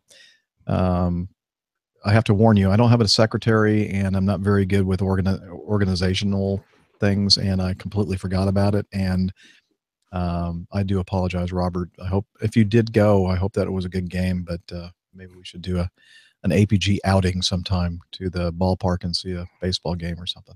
Oh, who are we going to out? Who are we going to what? Who are we going to out on this outing? Oh, I see. What should I say? An excursion, a meetup. No, I don't know. Not me. I'd love to go and see American sports. I think it's fabulous. It's just not because they're so different to everything we have at home. Yeah, and then same goes for us. I'd love to see a cricket match or something like that, and scratch my head and try to figure out what's going on there. Yep. Anyway, Yeah, that'd be kind of fun for the 16th. And look, see if the when Glenn Braves is are in playing. town. Well, let's go see a Yeah. baseball game. See if they're playing here. That'd be fun. Let's see. Although I have other opinions, namely there was nothing wrong with Turner Field. I agree. The new ballpark is wide open and going. Just a few observations. So he did go. The removed 757 tail is on display, greeting everyone on arrival. I included the link to the story below. So he has a picture here of the Acme 757 tail. And I guess one of the major sponsors of the ballpark is the airline for which Dana and I fly. The Acme Medallion parking lot does not appear to have made its way to the new stadium, as there's no room for it. Ironically, the new Acme parking lot is reserved for those paying high dollars to sit in the all-exclusive Acme 360 Club. There's a really nice exhibit to Hank Aaron I recommend seeing. Hopefully the goals of the new park will make it successful. I live a few miles away and fear the new auto traffic to an already congested area will be tough, but we'll see. So thanks, Robert, for your update on the new ballpark. And yeah, we'll have to, it's called SunTrust Park. Moving on, Zach says, I came across this article on Business Insider regarding a passenger being removed from flight 2035 for using the bathroom during taxi. Okay, yeah. I think we've already discussed this. Well, let me see what he has to say later in this feedback. Earlier this year, while flying from Halifax to Orlando with my wife and 9-year-old daughter, my daughter inevitably decided that she had to use the bathroom as soon as we entered our final descent into Orlando. Although I don't recall if the plane was still moving or not, once we touched down, not at the gate, we managed to get a flight attendant's attention as she was about to soil the 737-800 cabin. The flight attendant promptly brought her back to the back of the plane, took all the garbage from the flight out of the lavatory, and allowed her to use the bathroom. Again, I wasn't on this Acme flight where they had the issue with the passenger, so I don't know the whole story. It does seem, however, like a bit of an excessive measure. Yeah, and we did talk about it and the fact that there was more to it than just some guy that had to go to the bathroom. Apparently, they thought it was a more serious situation, and the person was told several times to return to his seat, and he basically ignored the crew's requests. And anyway, again, kind of old news, but we're trying to catch up with all the old feedback. So absolutely. Usually, and also, in my experience, if somebody's got to go to the bathroom, like your 9-year-old daughter after landing, or somebody, while we're taxiing out, that usually happens. We're notified of this, and it happens pretty discreetly, and nothing that reaches the news wire or the social media happens. So again, that's why I'm kind of skeptical that it was just that situation with that gentleman and requiring or resulting in that airplane returning all the way to the gate and deplaning the entire airplane and all that. We don't want to rehash the whole thing, but anyway, and you guys see anything in this feedback folder that you think that we really need to hit? I'm looking. Okay. We had a couple people talk about remote towers. Ben and Jackson from Wisconsin, and Ian also sent in a link to an article regarding the remote air traffic control preparing for takeoff at London City Airport. Let's see if that's the one that Ben and Jackson were talking about. Yes, the same one. This all came out about the same time back at the end of May. We were recently, this is Ben and Jackson. We were recently listening to Max Trescott's new podcast, which is a great one, by the way. And he mentioned that London City Airport was going to start using a remote tower. Not sure if you've talked about remote towers in the past. We have. We're still not close to caught up, but feeding our APG syndrome in force. But in the APG episodes we've heard so far, we haven't heard you discuss them. What are your opinions of remote control towers at airports? And they put a link to one of the media outlets coverage of the London Remote Air Traffic Control Tower. I don't, I'm not necessarily thumbs down on them. I don't think. I think actually having a control tower with humans in it at every place where you have airplanes taking off and landing is probably the best thing as far as safety is concerned. But I understand the economics involved in all this, especially fields that are maybe not quite as heavily used. We shall see, I guess. Maybe there's some advantages to them that having a traditional tower wouldn't have. What do you think, Captain Nick? I'm thinking that technology will continue to make the links that would allow a safe transfer of video and the fidelity of good video to sort of a centralized visual control center are going to improve. After all, you think about it, all the radar heads that feed centralized air traffic control center will be fed in, and they manage to control aircraft through those remote heads perfectly safely. It's the same sort of principle when you talk about a camera scanning. Presumably there will be redundancy and backup built in. And worst comes to worst, you have to close the airport if it all failed. I don't see any particular difference in the safety of it, because in fact it might actually be an improvement, because the eye can only see to a certain point. Otherwise you're picking up binoculars. If you can electronically enhance the picture you're looking at to get a better view of aircraft in your visual circuit, that could actually be much better than having to pick up a set of binoculars. You could also tie in all sorts of assistance for your visual controller. So you could tie radar into it that would put an acquisition box onto your screens that you're replacing with your with the windows, so that every aircraft that the radar sees around your control tower is actually highlighted with all the aircraft information there on top, overlaid on it. I can see it actually being a lot easier and safer for the controllers to be able to identify who's in their circuit, who the intruders are, who's going where and doing what. The only problem I really see is that if a controller is trying to do more than one visual control room, is the usual problem of being maxed out. But the controllers seem to be able to work quite happily on a radar system doing different sectors, and they mix and meld those live while they were in their work periods. And I think when the technology is there and proven, it will be possible. Whether it's actually cheaper than putting a guy in a glass box, I really don't know.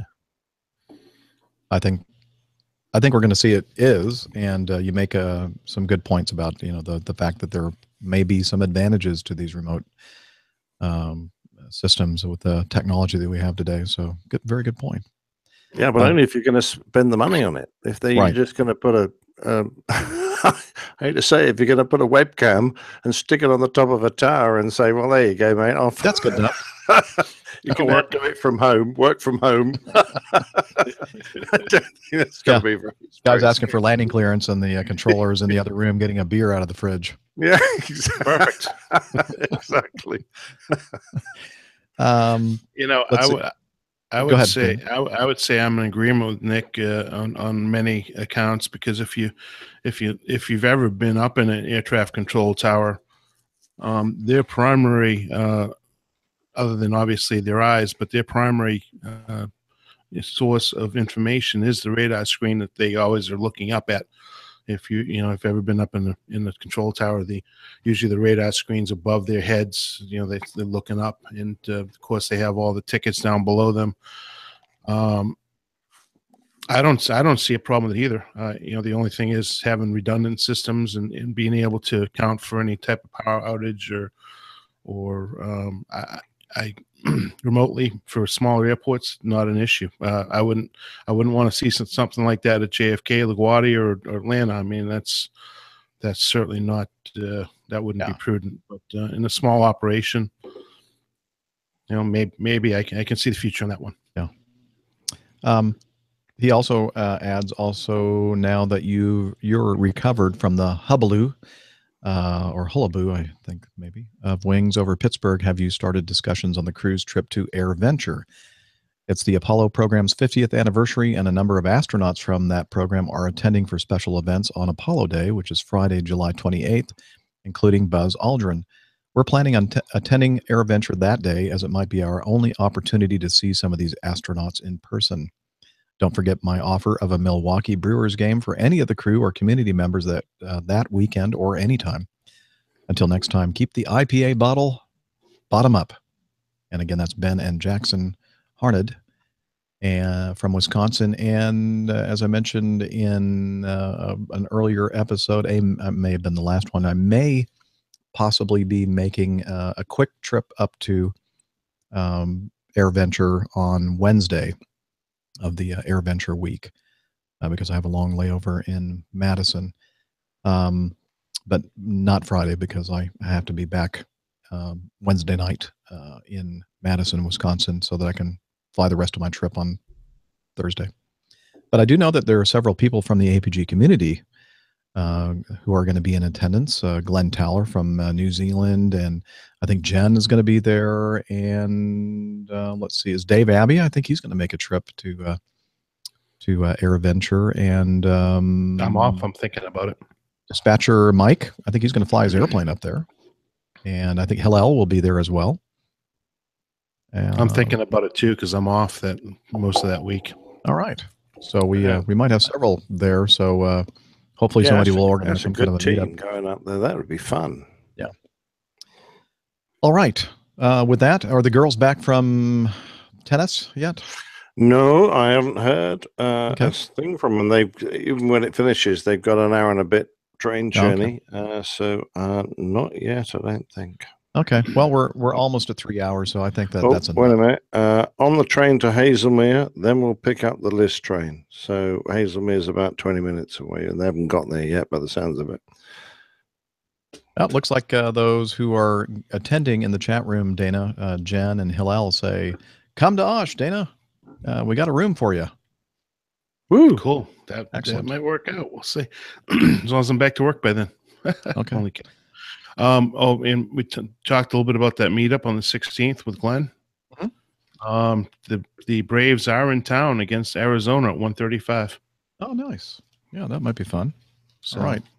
I don't know if Glenn wants to go see a baseball game or not, but anyway, we'll see. Comanche Sue is flying in, she says. Oh, cool. We'll have to be on the lookout for people wearing APG shirts or whatever. There's going to be, and check out social media and follow some of these folks like Hillel and Jen, and I'm sure that everybody will be able to get together and have a great time. Absolutely. All right. Sweet. Well, with that, I think that we put in a pretty big dent in our backlog of feedback, and that's going to make us feel a little bit more relaxed and comfortable as we continue with the regular series of APG shows. Episode 279 will occur at some point this week, I believe. We're still trying to work out exactly the details. I know that Micah, I mentioned possibly doing a recording from the Main Man Studios, but that may have changed based on the availability of all of us this week. So I'll be in contact with you to let you know what's going on with that. But looks like Dana is going to be available for whenever we try to do this. I think Steph said something about Wednesday evening would be a good time for her. I know that Nick is going to be out until what did you say, Friday night or Saturday? Yeah, I've got, after Liz leaves, I've got Australian relations pitching up for a couple of days. But the best day for me is Friday or Saturday because I will be in New York at the New Yorker, and we know the internet there works. So, and it's always great for me to do one down rate because it means I don't have to be up to the wee hours here. Exactly. So let's just tentatively plan on recording Friday night or Saturday morning. That obviously is subject to change. And Micah, yeah, as you say, whether we're recording or not, we'll definitely have some sort of a meetup in Portland, Maine. So if you're listening to this, you happen to be in the Portland, Maine area, just watch the notices on Facebook, Twitter, and Slack as far as where we may be at what time and that kind of thing. So looking forward to seeing you, Micah. And I guess until next time. Oh, before we go, I should mention that the airlinepilotguy.com website is a great place to find out more about the show and the apps we've mentioned a few times on this show. Social media, we've also mentioned that, APG Crew and Airline Pilot Guy. Let's see, Dana is, what's your Twitter address there, Dana? Well, my Twitter address is, well, good question. I have to look it up. So you see how much Dana's on Twitter. He doesn't even know what his Twitter ID is. I think it's First Officer Dana, so I think I have it under. Well, anyway, Airline Pilot Guy, the Facebook site, Hillel. Let's see. I don't know. It's First Officer Dana at Diving and Flying. Okay. There you go. And the Facebook Airline Pilot Guy, so it's facebook.com Airline Pilot Guy. There's a / between those two. Now has some pictures from the lovely barbecue we had the other day. So lovely. More reason to go there. And I should probably fire up the soundbite on my computer here, and then I can have Hillel talk about, where did I put that? Well, I'll probably have to add this in like I did last time. I need to write this down. Not going to do any editing. Yeah. Well, I'll do a little bit of editing, maybe. Maybe. Yeah. So anyway, Hillel's going to tell us about how you can join us on Slack. Thank you. Well done, Hillel. Thanks, mate. That was brilliant. Just contact Hillel. Best one yet. He's at HI11E1. And I think it just needs your email address. He'll send you information on how to join the Slack group. And until next time, wishing you clear skies, unlimited visibility, and tailwinds. Take care and God bless. Yeah, goodbye, everyone. Have a great day, everybody. We'll see you soon. Talons, Douglas.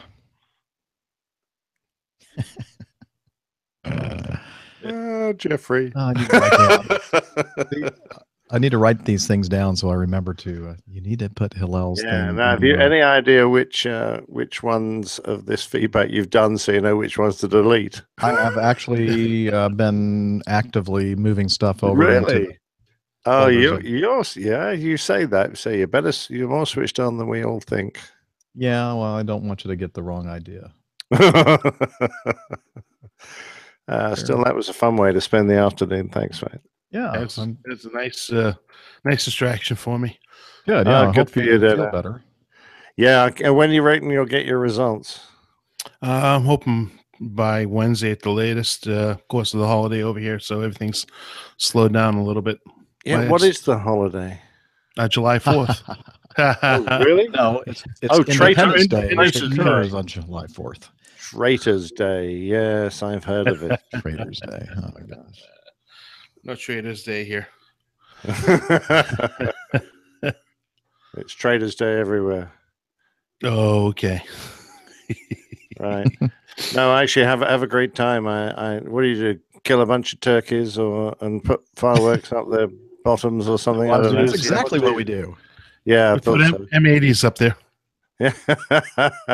All right. So here we go.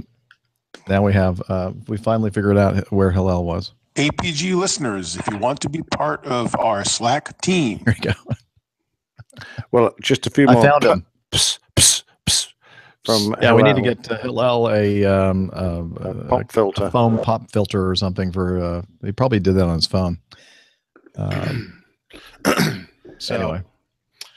Yeah, I got a call from a buddy of mine to come on up to go up to the lake and go out on the boat this evening. I said, thank you very much for the offer.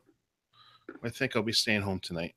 So. Yeah. I You just get some let your immune system do its work, Dana. Don't overtax yourself. That's why I keep on disappearing, because I've been drinking a lot of fluids, and it's the clear fluids, the water type, not the other type. And all right, good fluids, not the bad fluids. Good fluids, not the bad stuff. All right. Haven't had any of that.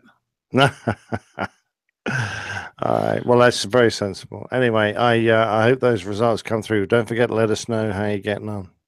I will. Thank you for your concern. No, Certainly. Well, we don't want All you right. dropping off the perch. Nope. Nope. We used to call that. That reminds me, in pilot training, undergraduate pilot training, when we do our overhead patterns, we call you come in, the runway heading, I think like 1,500 feet or something above I don't remember the exact altitude. Do a hard brake, and then the point you stay at that same altitude, and then as you start your final turn, that we call that the perch. You guys call that the perch? No. We're probably the only ones that did that. But, sounds like it. Anyway. Because we used to come in through initials, which for those who are not military don't. And I realized extended runway centerline, about 5 miles out, just slightly on the dead side of the runway. We used to come in there at somewhere between 50 and 200 feet, and we'd rattle over the airfield as low as we were allowed to and as fast as we could dare. And then we'd do a screaming climbing turn to get onto downwind. So we'd crank it on its ear and pull up to 1,500 feet, and then start our downwind from 1,500 feet with everything hanging out, trying to slow the damn thing down fast enough. Because the idea was to try and do your brake as you went abeam the threshold. So you basically did a sort of a circle angled upwards. So it went from 0 feet up to 1,500, and then back down to 0 as you came around the final turn. Huh. That sounds like a lot more fun than what we did. Yeah, they're the old days.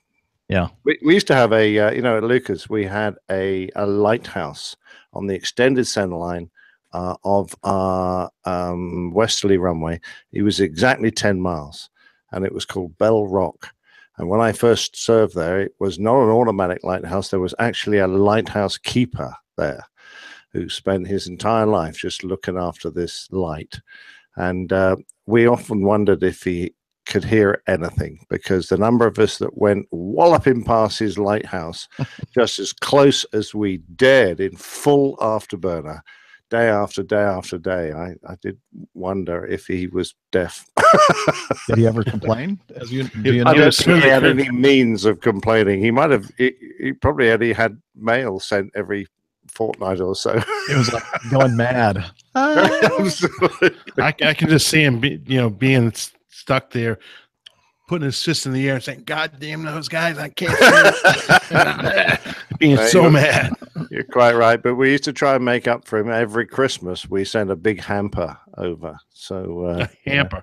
Yeah, big Christmas hamper. What's a hamper? What is a hamper? A big wicker basket full of goodies to eat. So we refer to hamper as the place where we put the like dirty clothes for the laundry. Yeah. Well, I guess it's laundry similar, basket. and that's often made out of wicker as well. But That would be really rude if you just sent them a whole bunch of soiled clothing. Yeah, do the washing while you're out there as well. Absolutely. All right. Well, thanks everybody for hanging out on this Monday, the happy 3rd of July, everyone. I'm glad we got a chance to get together. I know we just published the most recent episode like yesterday is when I finally got that thing out there, and hopefully I'll be able to get this thing out pretty quickly, and then our regularly scheduled episodes resume most likely later this week. Absolutely. Weekend. All right. I think that it's time now to shut down the Hangout.